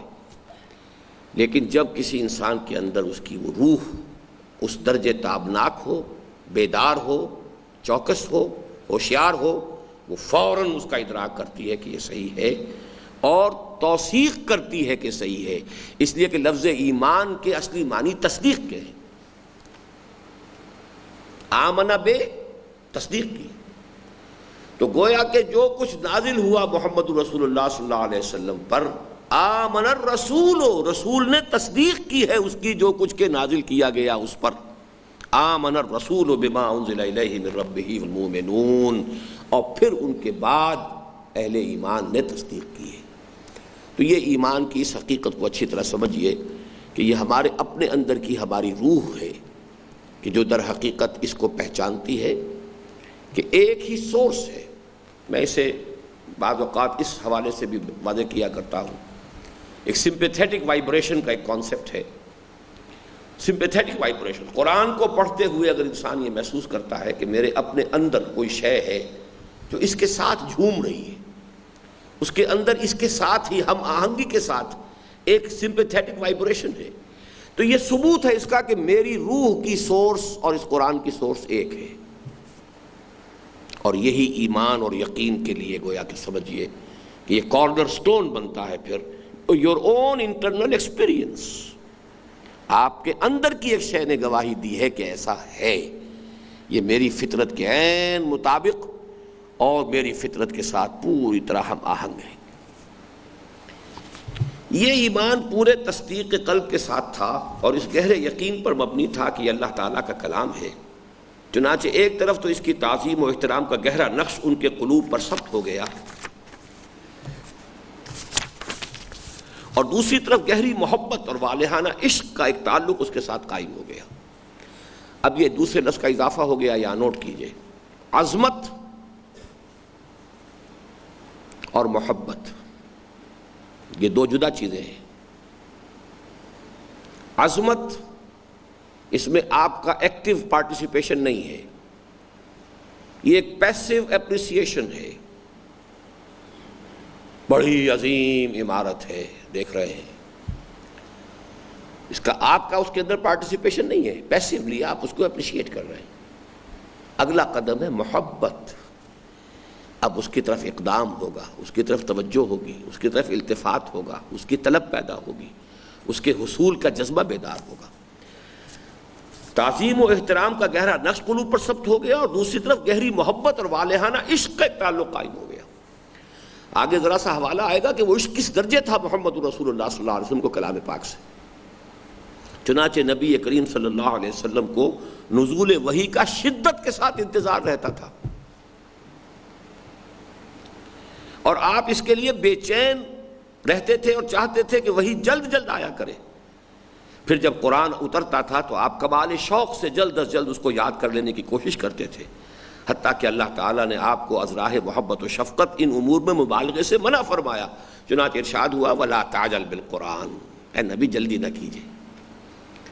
یہ سورہ طٰہٰ میں ہے، بلکہ پوری آیت یہ ہے وَلَا تَعْجَلْ بِالْقُرْآنِ مِن قَبْلِ أَن يُقْضَىٰ إِلَيْكَ وَحْيُهُ، اے نبی اس کی وحی کا جو بھی اس کی تکمیل کا ہمارے پیش نظر جو نقشہ ہے، آپ اس میں جلدی نہ کیجیے۔ ہماری اپنی حکمت ہے، یہ 23 برس ہی میں جا کر مکمل ہوگا۔ آپ کا شوق اپنی جگہ، آپ کا اشتیاق اپنی جگہ، آپ کی محبت اپنی جگہ۔ لا تعجل بالقرآن من قبل ان یقضى الیک وحیہ۔ بلکہ سورہ مریم کے بعد سورہ طٰہٰ آتی ہے، سورہ مریم میں تو اور بڑا پیارا نقشہ کھینچا گیا ہے۔ یہ الفاظ وہاں نہیں ہیں، لیکن وہ تو سمجھیے بٹوین دی لائنز ہیں کہ حضور نے حضرت جبرائیل سے شکوہ کیا کہ آپ بڑے دیر دیر کے بعد آتے ہیں، وقفے وقفے سے آتے ہیں، میں انتظار کرتا رہتا ہوں۔ اس کا جواب جو ہے حضرت جبرائیل کا، وہ سورہ مریم کے اندر نقل کیا گیا، وَمَا نَتَنَزَّلُ إِلَّا بِأَمْرِ رَبِّكَ، اے نبی ہم نازل نہیں ہو سکتے مگر آپ کے رب کے حکم سے۔ لَهُ مَا بَيْنَ أَيْدِينَا وَمَا خَلْفَنَا وَمَا بَيْنَ ذَلِكَ وَمَا كَانَ رَبُّكَ نَسِيًّا، جو کچھ ہمارے سامنے ہے وہ بھی اسی کے اختیار میں ہے، جو کچھ ہمارے پیچھے ہے وہ بھی اسی کے اختیار میں ہے، اور جو ان دونوں کے مابین ہے وہ بھی اسی کے اختیار میں ہے، اور آپ کا رب بھولتا نہیں ہے۔ یعنی یہ جو دیر ہو جاتی ہے، وقفہ ہو جاتا ہے، یہ کسی نسیان کی وجہ سے نہیں ہے۔ اور یہ آیت جو ہے بڑی عجیب ہے کہ حضرت جبرائیل کہہ رہے ہیں کہ میں تو ہمتاً اللہ کے اختیار کے اندر جکڑا ہوا ہوں۔ لہو ما بین ایدینا، جو ہمارے سامنے ہے اس کا اختیار بھی اسی کو ہے، وما خلفنا، جو ہمارے پیچھے ہے اس کا اختیار بھی اسی کو ہے، وما بین ذالک، آگے اور پیچھے کے درمیان کون ہے؟ وہ تو میں ہوں نا۔ تو میں تو بالکل یہ اللہ تعالیٰ کے اختیار کا پابند ہوں، اپنی مرضی سے نازل نہیں ہو سکتا، لہٰذا اگر کوئی تاخیر ہوتی ہے تو یہ حکمت خداوندی سے ہے۔ وما کان ربک نسیا، اور یہ نہ گمان کیجیے گا کہیں معاذ اللہ کہ آپ کا رب کوئی بھول گیا، دیر ہو گئی، تاخیر ہو گئی، نسیان ہو گئی، یہ اللہ کو لاحق نہیں ہوتی۔ اسی طرح کی یہ آیت دیکھیے ولا تحرک بہ لسانک لتعجل بہ، اے نبی آپ اپنی زبان کو تیزی سے حرکت نہ دیجیے کہ جلدی سے یاد کر لیں اس کو۔ اب اس میں بھی دیکھیے اچھی طرح، اگرچہ ذرا حضور کی یعنی شان کو ذہن میں رکھیے، اس کو ہم کہتے ہیں بلا تشبیہ. ایک بچہ ہے، ذہین ہے اور شوق بھی رکھتا ہے، تیزی سے آگے بڑھنا چاہتا ہے. اس کی کوشش کیا ہوتی ہے؟ جلدی سے سبق یاد کروں تاکہ استاد اگلا سبق دے، پروگریس ہو میری. ایک وہ ہے کہ جو بڑی مشکل سے اپنے، اس کا چونکہ ذاتی ذوق اور شوق ہے ہی نہیں تو مار مار کے اس سے سبق یاد کرایا جا رہا ہے. اور ایک وہ ہے کہ جو اپنے ذاتی شوق سے تیزی کے ساتھ سبق یاد کرتا ہے تاکہ اس سے آگے بڑھوں، اگلا سبق ملے. لا تحرک بہ لسانک لتعجل بہ. آپ اپنی زبان کو اس طرح تیزی سے حرکت دے کر جلدی سے اس کو یاد کرنے کی کوشش نہ کریں کہ جلدی سے اسے آپ ذہن نشین کر لیں. ان علینا جمعہ وقرآنہ. ایک تو یہ کہ ہمارے ذمے ہے، ہم آپ کے سینے میں اسے جمع کر دیں گے، محفوظ کر دیں گے، آپ بھولیں گے نہیں. لیکن باقی یہ کہ اپنی جگہ پر اس کی جو ہے اپنی ایک جو تنزیل کی ایک ترتیب ہے وہ اللہ کی حکمت میں ہے. نزول قرآن کے ابتدائی دور میں جب ایک بار وحی کی آمد میں قدر دیر ہو گئی تو یہ وقفہ حضور صلی اللہ علیہ وسلم پر اس قدر شاق گزرا کہ حضور فرماتے ہیں کہ شدت غم سے میں سوچتا تھا کہ اپنے آپ کو پہاڑ پر سے گرا دوں. یہ آپ سورۃ الضحیٰ اور سورۃ الانشراح کے اگر تفسیریں پڑھیں گے یا کہیں تو ان کے بھی پس منظر میں یہ چیزیں مل جائیں گی. اور سورہ مدثر کی نزول سے پہلے بھی تھوڑے تھوڑے وقفے جب ہو جاتے تھے، اس قدر شاق حضور پر گزرتا تھا یہ وقفہ کہ یہ وحی کیوں بند ہو گئی، سلسلہ کیوں رک گیا. اس سے یہ سارا ہم کیوں پڑھ رہے ہیں کہ دیکھیے یہ عشق ہے، ذات باری تعالیٰ ہے اصل میں محبوب، اس کی صفت ہمارے زبان کے اصوات و حروف کی شکل میں ہمارے سامنے آ گئی. اس سے بڑی بات کیا ہوگی؟ وہ ذات جو وراء الورا ثم وراء الورا ثم وراء الورا، جس کا کوئی تصور ہم نہیں کر سکتے. اس کی ایک صفت کلام، اور وہ ہماری زبان کے حروف و اصوات کا پیرہن اوڑھ کر ہمارے سامنے موجود ہے. یہ عظمت اگر ہوگی تو وہ محبت جو ہے اس کا کس درجے شدت کا معاملہ پیدا ہو جائے. رات کا اکثر حصہ آپ اپنے پروردگار کے حضور میں کھڑے ہو کر قرآن پڑھتے ہوئے گزار دیتے تھے، حتیٰ کہ آپ کے پائے مبارک متورم ہو جاتے تھے. اور قرآن ہی کی شہادت ہے کہ 1/3 آدھی اور 2/3 رات اس طرح بسر کرنے میں بہت سے صحابہ رضوان اللہ علیہ مجمعین بھی آپ کا اتباع کرتے تھے. جیسا کہ بعد میں تفصیل سے عرض کروں گا، اکثر صحابہ ہفتے میں ایک بار ضرور قرآن مجید ختم کرتے تھے. اور خود حضور صلی اللہ علیہ وسلم جن پر قرآن نازل ہوا ان کا حال یہ تھا کہ صحابہ سے باصرار فرمائش کر کر کے قرآن مجید سنا کرتے تھے، اور بسا اوقات شدت تاثر سے آپ کے آنسو بہہ نکلتے تھے. حضور صلی اللہ علیہ وسلم اور صحابہ کرام رضی اللہ عنہم کے قرآن سے اس گہرے شغف اور اس کی جانب اس قدر التفات کا سبب یہ تھا کہ انہیں یہ حق الیقین حاصل تھا کہ یہ اللہ کا کلام ہے. یہ ہے اصل بات. اس کے برعکس، بالکل برعکس ہمارا حال ہے. قرآن کے منزل من اللہ ہونے کا اقرار تو ہم کرتے ہیں، اور اس پر بھی خدا کا جتنا شکر کیا جائے کم ہے کہ اس نے ہمیں ان لوگوں میں پیدا فرما دیا جو قرآن کو خدا کا کلام مانتے ہیں. یہ ہمارے لیے گیون کے درجے میں ہے، یہ ہم نے ارن نہیں کی ہے یہ بات. کیونکہ ہم پیدا کر دیے گئے مسلمانوں میں تو یہ اللہ کا فضل ہے، سمجھیے. یہ کوئی ہم نے ارن نہیں کیا ہے، محنت سے حاصل نہیں کی ہے. لیکن اللہ ماشاء اللہ اس کے کلام الہی ہونے کا یقین ہمیں حاصل نہیں. بس اس کو انڈر لائن کر لیجیے. یقین پیدا کرے ناداں یقین سے ہاتھ آتی ہے، وہ درویشی کے جس کے سامنے جھکتی ہے فغفوری. اصل جہاں پانی مرتا ہے وہ یقین ہے، ڈوگما ہے، عقیدہ ہے، ایک ریشیل کریڈ ہے. Because I'm a Muslim, I believe that this is the word of God. That's all. Because I was born of Muslim parents, I believe that Quran is the book of Allah. Not because I feel myself, I am convinced myself that this is the word of Allah. It's a hell of difference. Personal conviction and a racial creed. Distance of east and west, بعد المشرقین.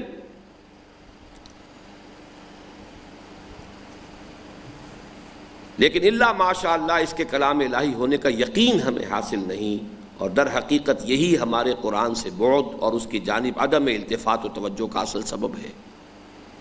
آپ شاید میری اس بات سے ناراض ہوں، لیکن اگر ہم اپنے دلوں کو ٹٹولیں اور ان کی گہرائیوں میں جھانک کر دیکھیں تو ہمیں معلوم ہوگا کہ واقعی ہمارے قلوب یقین سے خالی ہیں، اور ریب اور شک نے ہمارے دلوں میں ڈیرا ڈالا ہوا ہے۔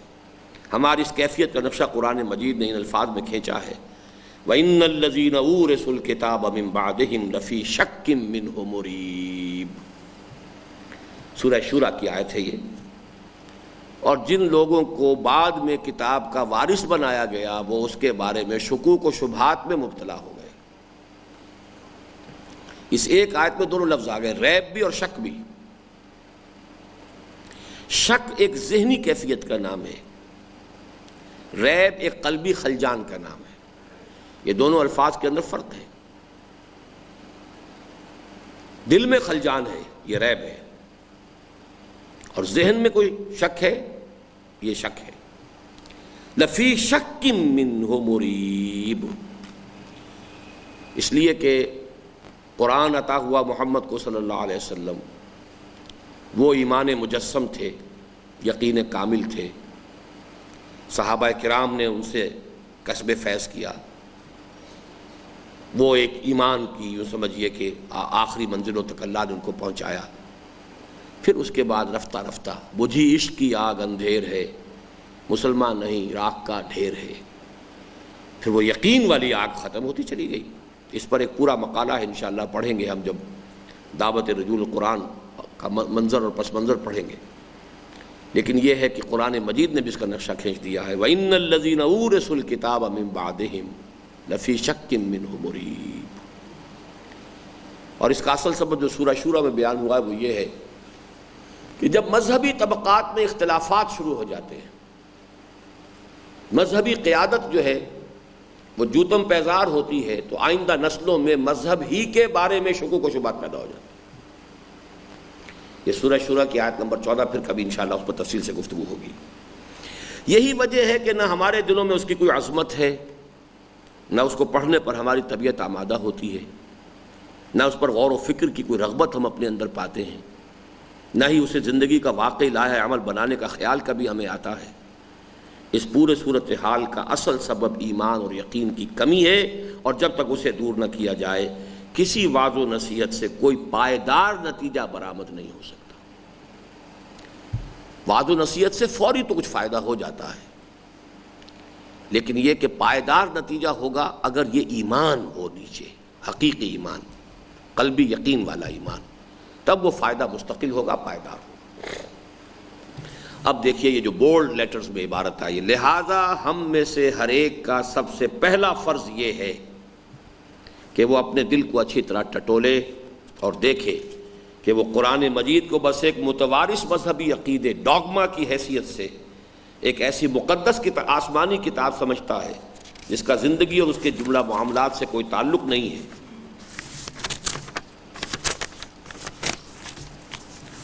یا اسے یقین ہے کہ قرآن اللہ کا کلام ہے جو اس لیے نازل ہوا ہے کہ لوگ اس سے ہدایت پائیں اور اسے اپنی زندگیوں کا لاہ عمل بنائیں۔ اگر دوسری بات ہے تو فہو المطلوب، اور اگر پہلا معاملہ ہے اور مجھے اندیشہ ہے کہ ہماری ایک عظیم اکثریت کے ساتھ یہی صورت ہے، تو پھر سب سے پہلے ایمان کی اس کمی کو پورا کرنے کی کوشش کرنی ہوگی، اس لیے کہ قرآن مجید کے دوسرے تمام حقوق کی ادائیگی کا مکمل انحصار اسی پر ہے۔ اس جملے کو نوٹ کر لیجئے، ایمان ہوگا تو آپ پڑھیں گے بھی، سمجھنے کے لیے وقت نکالیں گے، جس کو کہا کرتے ہیں burning the mid night oil, وہ ساری کی ساری کوششیں ہوں گی، اس لیے کہ آپ کو یقین ہے۔ ایمان ہوگا، پڑھیں گے، سمجھیں گے، عمل کریں گے اور اسے آگے بھی پہنچائیں گے۔ ایمان ہی نہیں ہوگا تو کیا کر لیں گے؟ تو گویا کہ یہ تو سیٹ دی بال رولنگ، پہلا کام جو کرنا پڑے گا، پہلی کک جو لگانی پڑے گی فٹ بال کو، وہ تو ایمان کی ہے۔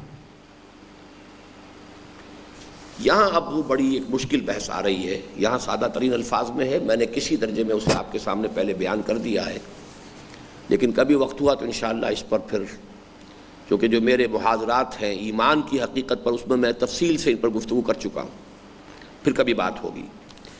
پوچھا جا سکتا ہے کہ اس کمی کو پورا کرنے کی عملی تدبیر کیا ہے،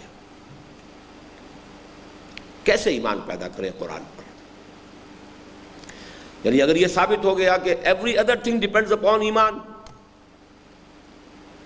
آپ اسے پڑھیں گے اگر ایمان ہے، آپ اسے سمجھنے کی کوشش کریں گے اگر ایمان ہے، آپ عمل کریں گے اگر ایمان ہے، تو ہر چیز جو ہے وہ تو ہنج کر رہی ہے ایمان پر.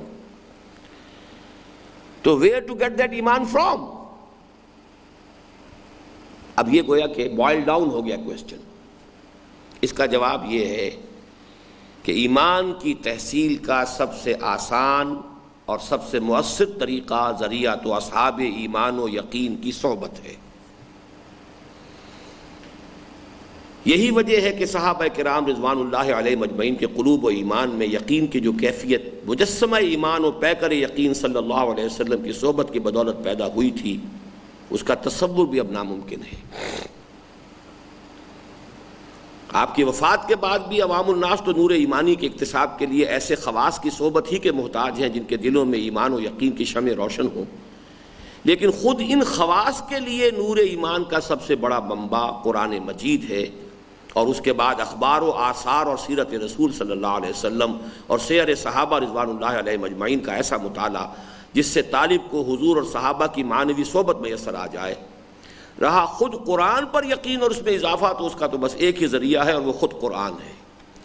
اب یہ ایک پیرا ہے جس میں کئی چیزیں آ گئی ہیں، بڑی الجھی ہوئی بھی ہیں. اب ظاہر بات ہے یہ میری آج سے 27 برس قبل کی تحریر ہے، اس کو اب مجھے کوئی تھوڑا سا نکھارنا ہے اس تحریر کو. اب جو میں اپنے اس پورے فکر کو منقح کر کے اور سمپلسٹ فارم میں پیش کر سکتا ہوں تو اس کو یوں سمجھیے. پہلے تو ایمان کی ہم نے دو قسمیں کی ہیں، ایمان اقرار باللسان اور ایمان یقین قلبی والا ایمان.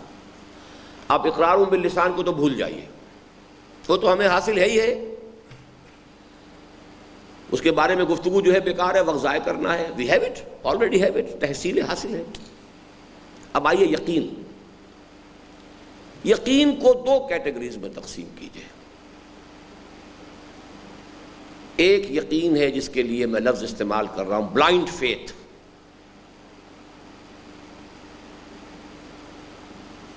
Blind faith is also faith and it's very powerful. It can transform the character of the person. Blind faith جان دے دے گا، اپنی ہر شے قربان کر دے گا. بلائنڈ فیتھ، اسے گھٹیا نہ سمجھیے، میں اس کو کسی توہین کے طور پر استعمال نہیں کر رہا، میں اس کے لیے ایک کیٹیگورائز کرنے کے لیے کہہ رہا ہوں. بلائنڈ فیتھ یعنی وہ یقین جس میں کوئی انٹلیکچول ایلیمنٹ نہیں ہے، فہم، بصیرت، تفقہ، وہ جو الفاظ ہم نے پڑھے تھے جب انوگریشن ہوئی تھی 15 اکتوبر کو. بصیرت یہ نہیں ہے، لیکن یقین ہے، اللہ ہے، مرنے کے بعد جی اٹھنا ہے، جنت ہے، دوزخ ہے. یہ یقین بہت قیمتی شے ہے، بہت قیمتی شے. لیکن بلائنڈ فیتھ اور وہ فیتھ جس کے ساتھ انٹلیکچول ڈائمنشن بھی ہو، علی وجہ البصیرت ایمان، جس کے لیے سورہ یوسف کی آیت ہمیشہ ذہن میں رکھیے، قل ھذہ سبیلی ادعو الی اللہ علی بصیرۃ انا ومن اتبعنی. اے نبی کہہ دیجئے لوگو یہ میرا راستہ ہے، میں اللہ کی طرف بلا رہا ہوں اور علی وجہ البصیرت بلا رہا ہوں، میں اندھیرے میں ٹامک ٹوئیاں نہیں مار رہا ہوں. اور نہ صرف میں، جو میرا اتباع کر رہے ہیں وہ بھی. بہت بڑا دعویٰ ہے یہ، علی بصیرۃ انا ومن اتبعنی. تو اب یہ دو کیٹیگریز ہو گئیں. جو بلائنڈ فیتھ ہے اس کو حاصل کرنے کے دو ذریعے ہیں. ایک اصحاب یقین کی صحبت، اٹس اے فزیکل فینومینن. آپ بھٹی کے پاس بیٹھیں گے گرمی آپ کو پہنچ جائے گی، آپ کو کچھ پتہ نہیں کیوں آ رہی ہے، کیسے آ رہی ہے، کون سی ویوز ہیں، ہیٹ ویوز ہیں، کیا ہے، کس طرح یہ ہیٹ جو ہے وہ ٹریول کرتی ہے. فزکس پڑھی نہ کچھ پڑھا، لیکن آ رہی ہے، گرمی تو آ رہی ہے. برف کے قریب بیٹھیں گے ٹھنڈک آ جائے گی. ایزیسٹ وے اصحاب یقین کی صحبت سے آپ کو یقین حاصل ہوگا. لیکن یہاں پھر سوال وہی آیا، وہ اصحاب یقین کہاں سے آئیں گے؟ So the problem is not solved. وہ اصحاب یقین بھی تو کہیں پہلے پیدا کرنے ہوں گے نا. لیکن اس میں کوئی شک نہیں کہ عوام الناس کے لیے اصحاب الیقین کی صحبت صالح ترا صالح کنت، صحبت طالع ترا طالع کنت، جہاں بیٹھیں گے اس کا اثر لیں گے، اصحاب یقین سے یقین ملے گا. دوسرا ہے عمل. آپ کے پاس کوئی رتی بھر عقیدہ ہی کہہ لیجئے، اللہ پر عقیدہ ہے، اللہ نے نماز فرض کی ہے، پڑھتے جائیے پڑھتے جائیے پڑھتے جائیے پڑھتے جائیے، اس سے بھی ایک ایمان پیدا ہوتا ہے.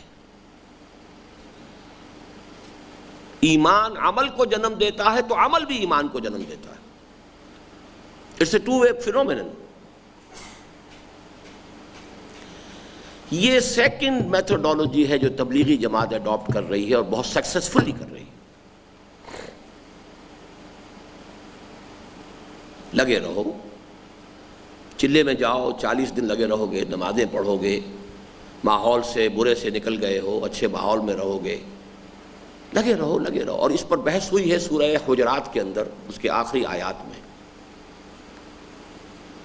جو لوگ ایمان لے آئے تھے، جن کے بارے میں کہا گیا ابھی ایمان نہیں تمہارے اندر آیا ہے، اسلام آیا ہے صرف، لیکن اگر تم اطاعت پر کاربند رہو گے، عمل کرتے رہو گے، تو وہ ایمان بھی آ جائے گا. یہ اس سے ٹو وے فینومینن، اس کو ہمیشہ ریکگنائز کیجئے کہ مجرد مسلسل عمل، پریکٹس، جیسے آپ جدید جو سائیکالوجی میں بھی استعمال کرتے ہیں، کسی شے کو ریپیٹ کرتے رہیے، آٹو سجیشن کرتے رہیے، آپ کو واقعتاً وہ یقین ہو جائے گا. تو یہ چیزیں جو ہے یہ ٹیلی کرتی ہیں دوسرے کے ساتھ. تو بلائنڈ فیتھ کے لیے دو ذریعے ہو گئے، اصحاب یقین کی صحبت اور عمل، عبادات اور جو بھی ہیں فضائل، جس دوسرے طریقے کو میں نے آپ کو بتایا کہ تبلیغی جماعت استعمال کرتی ہے. لیکن اس کی شارٹ کمنگ یہ ہے کہ کسی معاشرے کو بدلنے کے لیے اس ایمان کی ضرورت ہوتی ہے کہ جو انٹلیکچوئل ایلیمنٹ کے ساتھ ہو. Society as a whole will never accept any change unless you can change the brain trust of that society.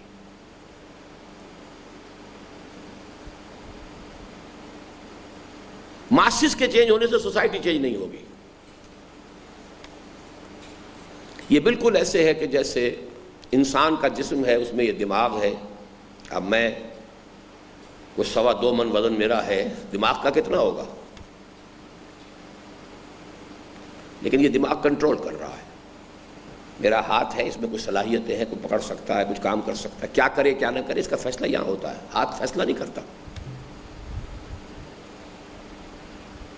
پاؤں مجھے لے کے چل سکتے ہیں، دوڑ سکتے ہیں. اب تو خیر دوڑ نہیں سکتا، چل تو سکتا ہوں، وہ بھی تکلیف سے. کبھی دوڑ بھی سکتا تھا، لیکن یہ کہ اس کا دوڑنے کا سمت کا فیصلہ یہاں ہوتا. تو ایک society, human society behaves as a living organism. وہ ایک ذی حیات ایک ہستی کی حیثیت سے کہ اس کا ایک نرو سینٹر ہے، برین ٹرسٹ ہے، وہاں سے کنٹرول ہوتا ہے. باقی بھاگ دوڑ یہ ماسز جو ہیں، نعرے بازی فلاں یہ وہ سب کچھ ہو جائے گا. بٹ دی برین ٹرسٹ اور دی انٹلیکچوئل ایلیٹ اور دی انٹیلیجنسیا، واٹ ایور یو میں کال دیم، وہ چینج قبول کرے گا، اس میں ایمان آئے گا تو سوسائٹی بحیثیت مجموعی ایمان سے منور ہو جائے گی، ورنہ نہیں. افراد بہتر ہو جائیں گے، داڑیاں لمبی ہو جائیں گی، اور پاجامے جو ہیں وہ ٹخنوں سے اوپر ہو جائیں گے، اور نوافل اور سنن کا اہتمام ہو جائے گا، مسواک جو ہے جیب میں آ جائے گی، یہ سب کچھ ہو جائے گا. اور ہو سکتا ہے کہ 10 لاکھ 20 لاکھ آدمی جمع ہو جائیں کسی جلسے میں، لیکن آن دس سوسائٹی کوئی اثر اس کا نہیں ہوگا. لہذا ہمارا اصل پرابلم ہے وہ ایمان جو شعور کے ساتھ ہو، شعوری ایمان، conscious faith. faith with an intellectual element, faith with an intellectual dimension, اس کا منبع اور سرچشمہ صرف اور صرف قرآن ہے. وہ فنومینن میں آپ کو بتا چکا ہوں. قرآن کو پڑھتے ہوئے if you do feel that something within you is testifying that this is the correct thing, just, then it becomes your own personal experience. ابھی آپ کا بس ذاتی تجربہ ہے. اس کی مثال میں دیا کرتا ہوں کہ ایک شخص نے کبھی چینی نہ کھائی ہو. سب کہہ رہے ہیں چینی میٹھی ہوتی ہے، چینی میٹھی ہوتی ہے. ہاں جی ہوگی میٹھی. اب میں بھی کہوں گا بھی ہوگی میٹھی، آخر اتنے آدمی کہہ رہے ہیں تو جھوٹ کائے کو بولیں گے، مجھے کائے کو دھوکہ دیں گے. یہ سارا سرکمسٹانشل ایویڈنس ہے. میں یہی کہوں گا کہ یقیناً میٹھی ہوگی، لیکن جب میں نے چکھ لیا اب میں کہتا ہوں میٹھی ہے. یہ ہوگی اور ہے کے درمیان جو زمین و آسمان کا فرق ہے یہ پرسنل ایکسپیرینس کا ہے. لذت این بادا نہ دانی بخدا تا نہ چشی. اس شراب کی لذت تم کبھی سمجھ نہیں سکو گے جب تک کہ چکھو گے نہیں. یہ پرسنل ٹیسٹ وہ بتائے گا کہ ہے. یہ جب تک کیفیت نہیں ہوتی قرآن پر ایمان شعوری نہیں ہوگا. اب قرآن پر جب آدمی یہ پڑھ رہا ہوتا ہے تو قرآن نے آیات آفاقی سے بحث کی ہے، آیات انفسی سے بحث کی ہے، فلسفے کے مسائل کو ٹیکل کیا ہے، چاہے وہ فلسافیکل ٹرمینالوجی میں نہیں ہے. Every thing has been discussed. جو کہ کہا ہے امام شافعی رحمۃ اللہ علیہ نے، جمیع العلم فی القرآن لیکن تقاصر عنہ افہام الرجال. کل کا کل علم قرآن میں ہے، لیکن لوگوں کی فہم کی صلاحیت جو ہے وہ اس سے قاصر رہ جاتی ہے. سمندر تو ہے، میرے پاس صرف بالٹی تھی چھوٹی سی، میں تو اس بالٹی میں پانی لا سکتا تھا نا. سمندر میں تو پانی کا کوئی انتہا نہیں ہے، لیکن میں تو اپنے ظرف کے مطابق لاؤں گا. جتنی بالٹی میرے پاس تھی، جتنی کوئی میرے پاس کوئی گھڑا تھا، کوئی ٹوکنی تھی، کوئی شے تھی، اسی میں لاؤں گا میں. تو جمیع العلم فی القرآن لیکن تقاصر عنہ افہام الرجال. لیکن یہ کہ جب ایک انسان جو ہے خود انٹلیکچول ہو، غور و فکر کرنے والا ہو، سوچ وچار کرنے والا ہو، وہ جو اقبال کہتا ہے خرد کی گتھیاں سلجھا چکا میں، وہ خرد کی گتھیاں سلجھانے میں لگا ہوا ہو اور پھر وہ قرآن پڑھ رہا ہو اور پھر اسے محسوس ہو کہ نہ کہیں جہاں میں اما ملی جو اما ملی تو کہاں ملی میرے جرم خانہ خراب کو تیرے عفو بندہ نواز میں. میری ساری فلسافیکل جو سرچ تھی، تھرسٹ تھی، اس ساری میری پیاس کو آسودگی اگر ملی ہے تو قرآن مجید کے دامن میں ملی ہے. یہ ایمان ہے در حقیقت کہ جس کا منبع اور سرچشمہ صرف قرآن، فرام نو ویئر ایلس. اس میں ایک حدیث آپ کو اور سنا دیتا ہوں آج. اور یہ جو مشکات المصابیح کتاب ہے جو حدیث کا ایک طرح سے پرائمر ہے، ہمارے ہاں پہلی کتاب جو پڑھائی جاتی ہے وہی ہے عربی مدارس میں. اس کا آخری باب ہے باب و ثواب ہذہ الامہ. اس امت کا مقام اور مرتبہ کیا ہے اللہ کی نگاہ میں، اور اس کا ثواب جو ہے اس کا حیثیت کیا ہے. اس میں ایک حدیث آئی ہے ایمان کی اس حقیقت کے بارے میں. صحابہ کرام کی محفل میں، اب اس کو ویژولائز کیجئے، حضور تشریف فرما ہے، صحابہ کرام ہیں، حضور سوال کرتے ہیں ای الخلق اعجب الیکم ایمانا. ذرا یہ بتاؤ کہ تمام مخلوقات میں سب سے زیادہ حسین و جمیل ایمان کس کا ہے؟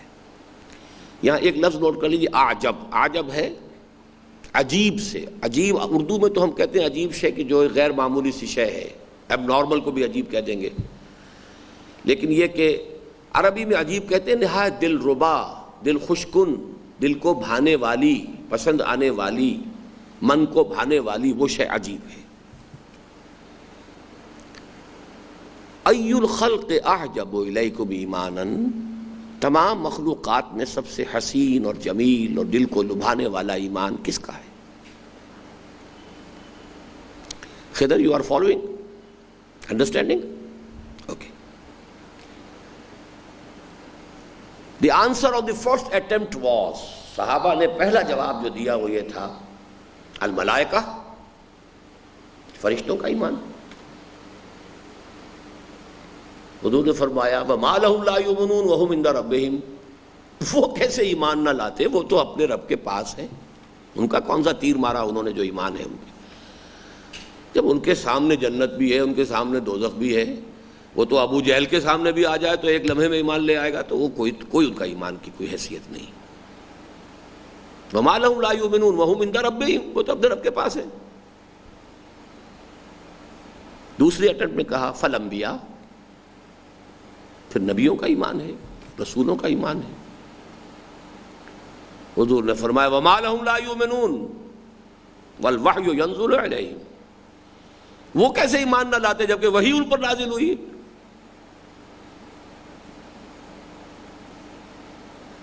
بڑی ہمت و جرت کر کے تھرڈ اٹمپٹ میں انہوں نے اپنے آپ کو پیش کیا فَنَحْنُ، پھر ہم ہیں، ہمارا ایمان ہے.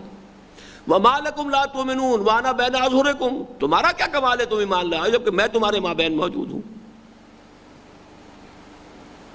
مجسم بھٹی کے سامنے بیٹھ کر اگر گرم ہو گئے تو کون سا کمال ہو گیا تمہارا.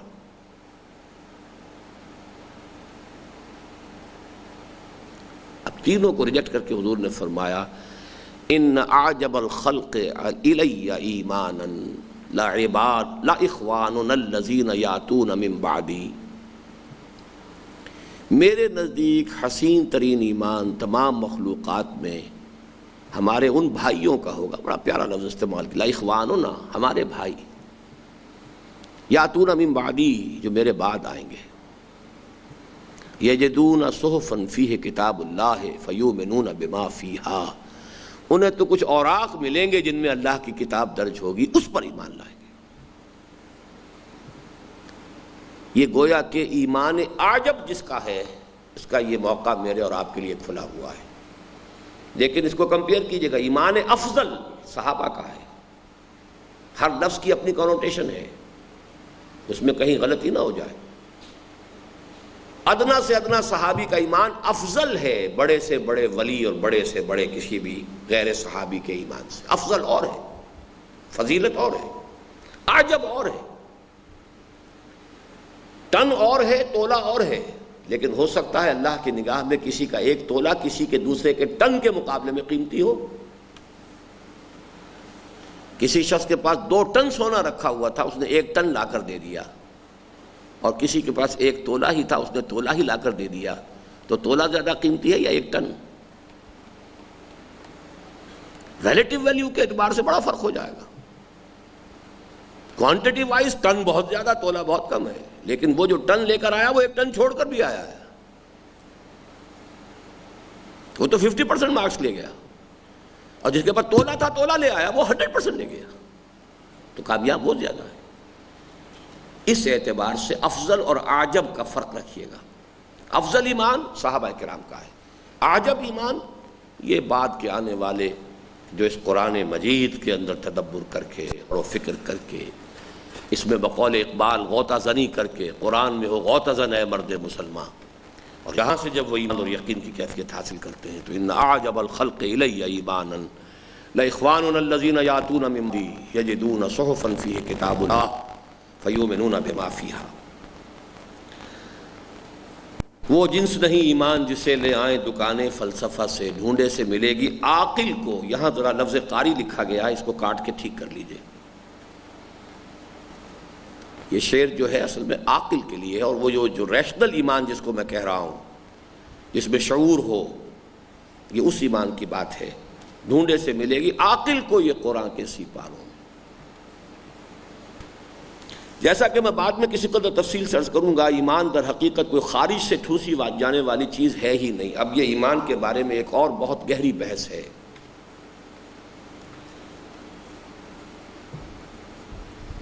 بنیادی طور پر سمجھ لیجئے کہ ایمان پوٹینشلی ہر انسان میں موجود ہے. روح جو ہے ہماری، اس روح میں ایمان ہے. صرف یہ ہے کہ اس کے اوپر پردے پڑ گئے ہیں. مجھے اپنشد کا ایک جملہ میں نے کئی دفعہ یہاں نوٹ کرایا ہے، اب آپ لوگ بھی نوٹ کر لیجئے. انسانی شخصیت کو یوں سمجھیے کہ جیسے اس کا ایک انر کور ہے اور اس کے گرد کچھ غلاف لپٹے ہوئے ہیں. تو اپنشد کا جملہ سنا رہا ہوں. Man in his ignorance identifies himself with the material sheaths which encompasses real self. ایک ہماری اصل خودی ہے، انا ہے، روح ہے. ایک اس کے گرد ہمارے مادی وجود کا غلاف ہے. انسان غلطی سے مادی وجود کو سمجھ بیٹھتا ہے یہ میں ہوں، حالانکہ میں حقیقت میں وہ اس کا وہ روحانی وجود ہے، وہ اس کی خودی ہے، وہ اس کی انا ہے جو اس کے اندر لپٹی ہوئی ہے. اس روح کے اندر معرفت خداوندی، ایمان پوٹینشلی موجود ہے، لیکن اس کے اوپر مادیات کے، غیب کے، خواہشات کے پردے پڑ گئے. ان پردوں کو ہٹانا اور اندر سے ایمان برآمد کرنا، یہ ہے اصل میں قرآن کا کام. ایمان در حقیقت کوئی خارج سے ٹھوسی جانے والی چیز ہے ہی نہیں. اس کی شمع تو انسان کے اپنے باطن میں روشن ہے. منتخب نصاب میں آپ لوگ کہاں تک پہنچے ہیں؟ سورہ نور تک تو نہیں پہنچے جی؟ اچھا، سورہ نور میں یہ بحث آ جائے گی جب دوسرے باب میں آئے گی. اس کی شمع تو انسان کے باطن میں روشن ہے، اور اس کا قلب بذات خود وہ جامع جہاں نما ہے جس میں کائنات کے وہ تمام حقائق از خود منعکس ہیں، جن کا دوسرا نام ایمان ہے. یہ جامع جم آپ کو یاد ہوگا نا، کوئی کہتے ہیں روایتی چیز ہے، لیجنڈری چیز ہے. ایران کے کسی شہنشاہ کے پاس ایک پیالہ تھا، اس پیالے کے اندر دنیا کی ہر شے اسے نظر آ جاتی تھی. جامع جم، جامع جہاں نما. اسی طریقے سے میں نے کہا ہے کہ اس روح انسانی کے اندر معرفت رب بھی ہے اور تمام کونی حقائق کا عکس موجود ہے. ہوتا صرف یہ ہے کہ غلط ماحول اور غلط تعلیم و تربیت کے اثرات سے انسان کی شمع باطن کی دھندلی کی روشنی دھندلا جاتی ہے، اور اس کے اعمال بد کے سبب سے اس کا آئینہ قلب مقدر ہو جاتا ہے. جیسے لالٹین ہوتی تھی، اندر وہ بتی جل رہی ہے، لیکن فرض کیجئے دھوئیں نے اس کے شیشے کو بالکل سیاہ کر دیا ہے. تو بتی تو جل رہی ہے، روشنی باہر نہیں آئے گی. آپ کا کام کیا ہے؟ اس کی شیشے کو صاف کر دیں. صاف کر دیں گے تو اندر سے روشنی باہر آ جائے گی. فطرت انسانی کے اندر یہ موجود ہے. اس کے اوپر دھواں آ گیا، رین آ گیا. کلا بل ران علی قلوبہم ما کانوا یکسبون، ان کے دلوں پر زنگ آ گیا ان کے بد اعمال کی وجہ سے. اسی لیے وہاں نقشہ کھینچا گیا سورہ نور میں، ایک چراغ ہے. مثل نورہ کمشکات فیہا مصباح المصباح فی زجاجہ. ایک طاق ہے، اس میں ایک دیا رکھا ہے. دیا جو ہے ایک چمنی کے اندر ہے.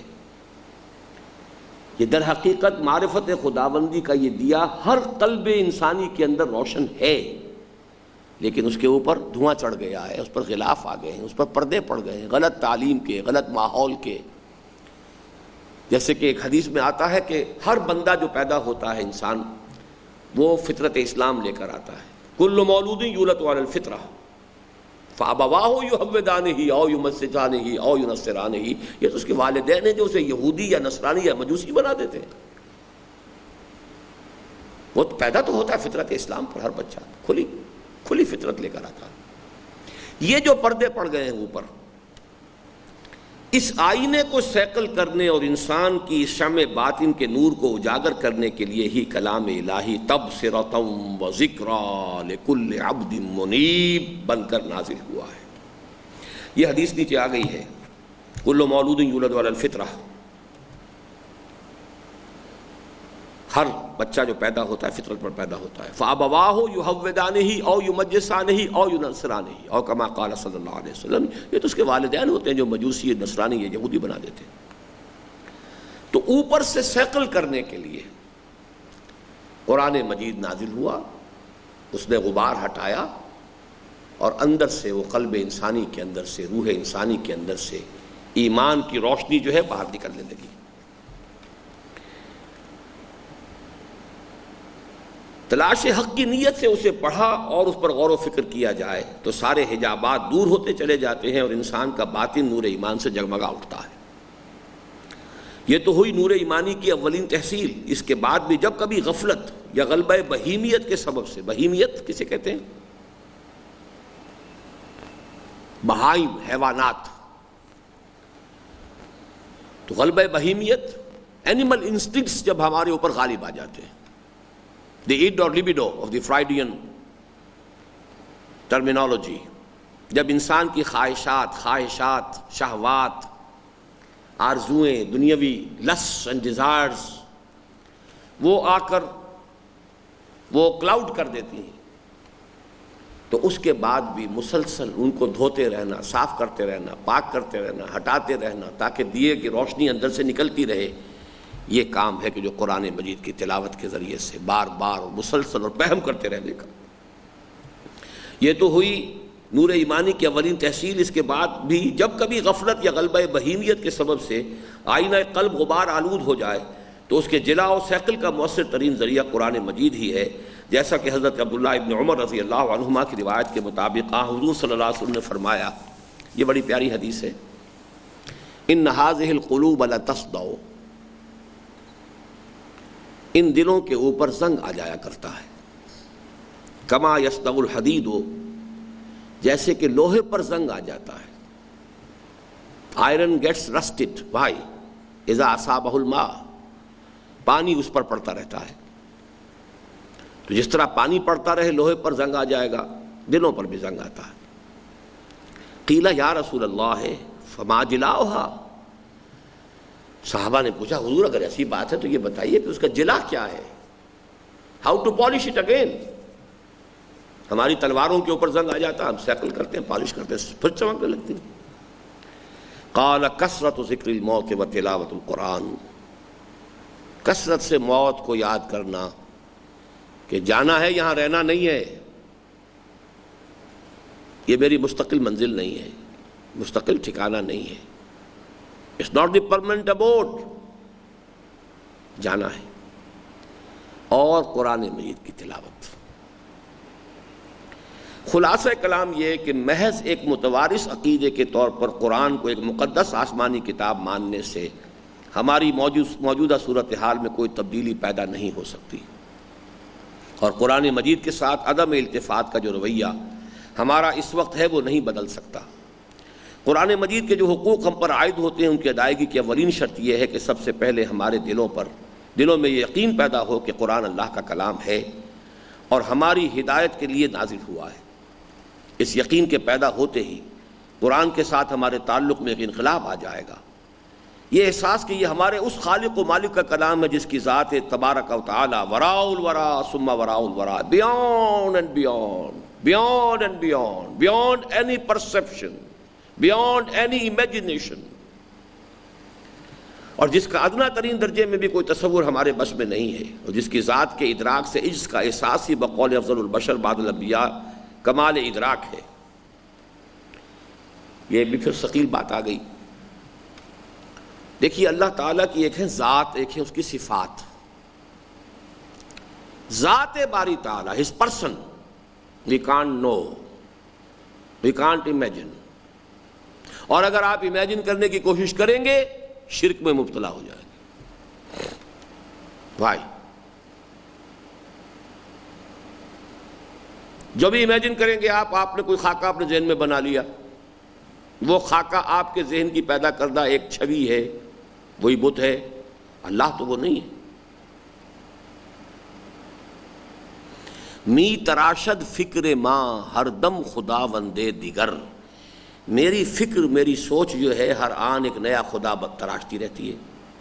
می تراشد فکر ماں ہر دم خدا وندے دیگر، رست از یک بند تا افتاد در بندے دیگر، ایک مصیبت سے نجات ملتی ہے تو دوسری مصیبت میں انسان پہ پڑ جاتا ہے۔ یہاں اس شعر کو اسی اعتبار سے کوٹ کر رہا ہوں کہ ذات باری تعالیٰ کے بارے میں کبھی سوچنے کا، تصور کرنے کا خیال تک ذہن میں مت لائیے۔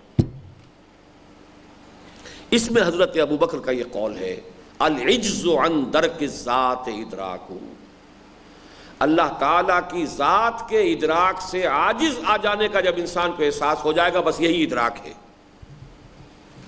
معلومم شد کہ ہیچ معلوم نہ شد، جب انسان یہاں پہنچ جاتا ہے کہ نہیں معلوم ہو سکتا، یہ it's impossible, it's beyond me, it's beyond my reach, بس اب آپ نے سمجھ لی بات، اتنی ہی سمجھ سکتے تھے۔ اور اس پر حضرت علی رضی اللہ تعالی عنہ نے ایک مصرع کہہ کے شعر بنا دیا ہے اس کو، العجز عن درک الذات ادراکو، یہ حضرت ابوبکر کا قول ہے، والبحث عن کنہ الذات اشراکو، بحث کہتے ہیں کھودنا کریدنا، کنہ کسی شے کی حقیقت، اگر آپ نے اللہ کی ذات کی حقیقت میں کھود کرید کی تو شرک میں مبتلا ہو جائیں۔ You will create a God of your own imagination، جبکہ وہ تو وہ نہیں ہے، تو آپ نے تو کوئی خدا اور بنا لیا نا، یہ شرک ہو جائے گا۔ لہذا ذات باری تعالیٰ کے بارے میں کبھی سوچ اور غور اور فکر نہیں ہو سکتی، ساری بات ہوگی صفات۔ یہی وجہ ہے کہ آپ نے ایمان مجمل اگر یاد کیا ہو کبھی، آمنت باللہ کما ہوا باسمائہ و صفاتہ وقبلت جمیع احکامہ، میں اللہ کو مانتا ہوں جیسا کہ وہ اپنے اسماء و صفات سے ظاہر ہے، بس خلاص، وہ کیا ہے، کیسا ہے، کہاں ہے، اس سے کوئی بحث نہیں، بس صفات۔ اور صفات میں بھی بڑی لیمیٹیشنز ہیں، وہ تو اب آگے چلیں گے، آپ جب مسبحات تک پہنچیں گے تو معلوم ہوگا کہ صفات کا بھی ادراک ہمارے لیے بتمام و کمال ممکن نہیں ہے۔ اللہ قوت والا ہے، کتنی قوت والا ہے، how can I imagine, infinite, can I have any imagination of the infinite, beyond me. اسی لیے ایک لفظ ہے علی کل شیء قدیر، لفظ کل کے دامن میں پناہ لینے کے سوا ہمارے پاس چارہ نہیں، ہر شے پر قادر ہے، بے کل شیء علیم، ہر چیز کا عالم۔ کتنا علم ہے اس کا، ہماری یہ چھوٹی سی کھوپڑی اس علم کا کیا اندازہ کرے کہ جس کی کوئی ڈائمنشنز ہی نہیں ہے، جس کی کوئی ابتدا ہے نہ انتہا ہے۔ تو صفات میں بھی ہمارا جو ہے کوئی بہت دور تک رسائی نہیں ہے ذات باری تعالیٰ کے ضمن میں۔ ہاں ہم جانتے ہیں علی کل شیء قدیر، بکل شیء علیم، بصیر، سمیع، خبیر، علیم، یہ صفات ہیں، ان کے حوالے سے بس جتنا سمجھ سکتے ہو سمجھ لو، باقی یہ کہ اس سے آگے جہاں تک ذات کا تعلق ہے وہ تو گویا کہ آؤٹ آف باؤنڈز ہے، باقی صفات میں بھی اس کی کیفیت اور کمیت دونوں ہمارے دائرہ ادراک سے باہر ہے۔ جس کا ادنا ترین درجے میں بھی کوئی تصور ہمارے بس میں نہیں، اور جس کی ذات کے ادراک سے عجز کا احساس ہی بقول افضل البشر بعد الانبیاء کمال ادراک ہے، ہمارے فکر و نظر میں انقلاب برپا کر دے گا۔ پھر ہمیں محسوس ہوگا کہ اس زمین کے اوپر اور اس آسمان کے نیچے قرآن سے بڑی کوئی دولت اور اس سے عظیم تر کوئی نعمت موجود نہیں ہے۔ انڈر لائن کر لیجیے اس لفظ کو۔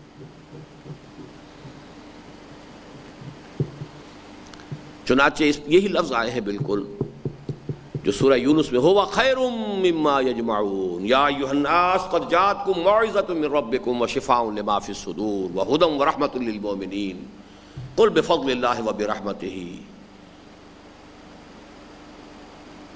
هو خیر فبذلک فلیفرحوا هو خیر مما یجمعون۔ تمام چیزیں جو تم جمع کرتے ہو، دولت ہے، یہ ہے، اینٹیکس ہیں، کوئی بڑے بڑے ڈیکوریشن پیسز ہیں نا معلوم کہاں کہاں سے لا کر، اس سے کہیں زیادہ قیمتی شے ہے قرآن۔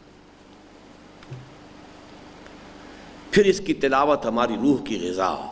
اب یہ ایک اور نئی بات آ گئی، اگر ہمارے وجود کے دو حصے ہیں، ایک ہمارا مادی وجود ہے، اسے روٹی چاہیے، پانی چاہیے، کاربوہائیڈریٹس چاہیے، پروٹینز چاہیے، وائٹامنس چاہیے، یہ چاہیے، وہ چاہیے، یہ ساری چیزیں ہمیں معلوم ہیں۔ اگر ہمارا ایک روحانی وجود ہے، اسے بھی کچھ چاہیے کہ نہیں،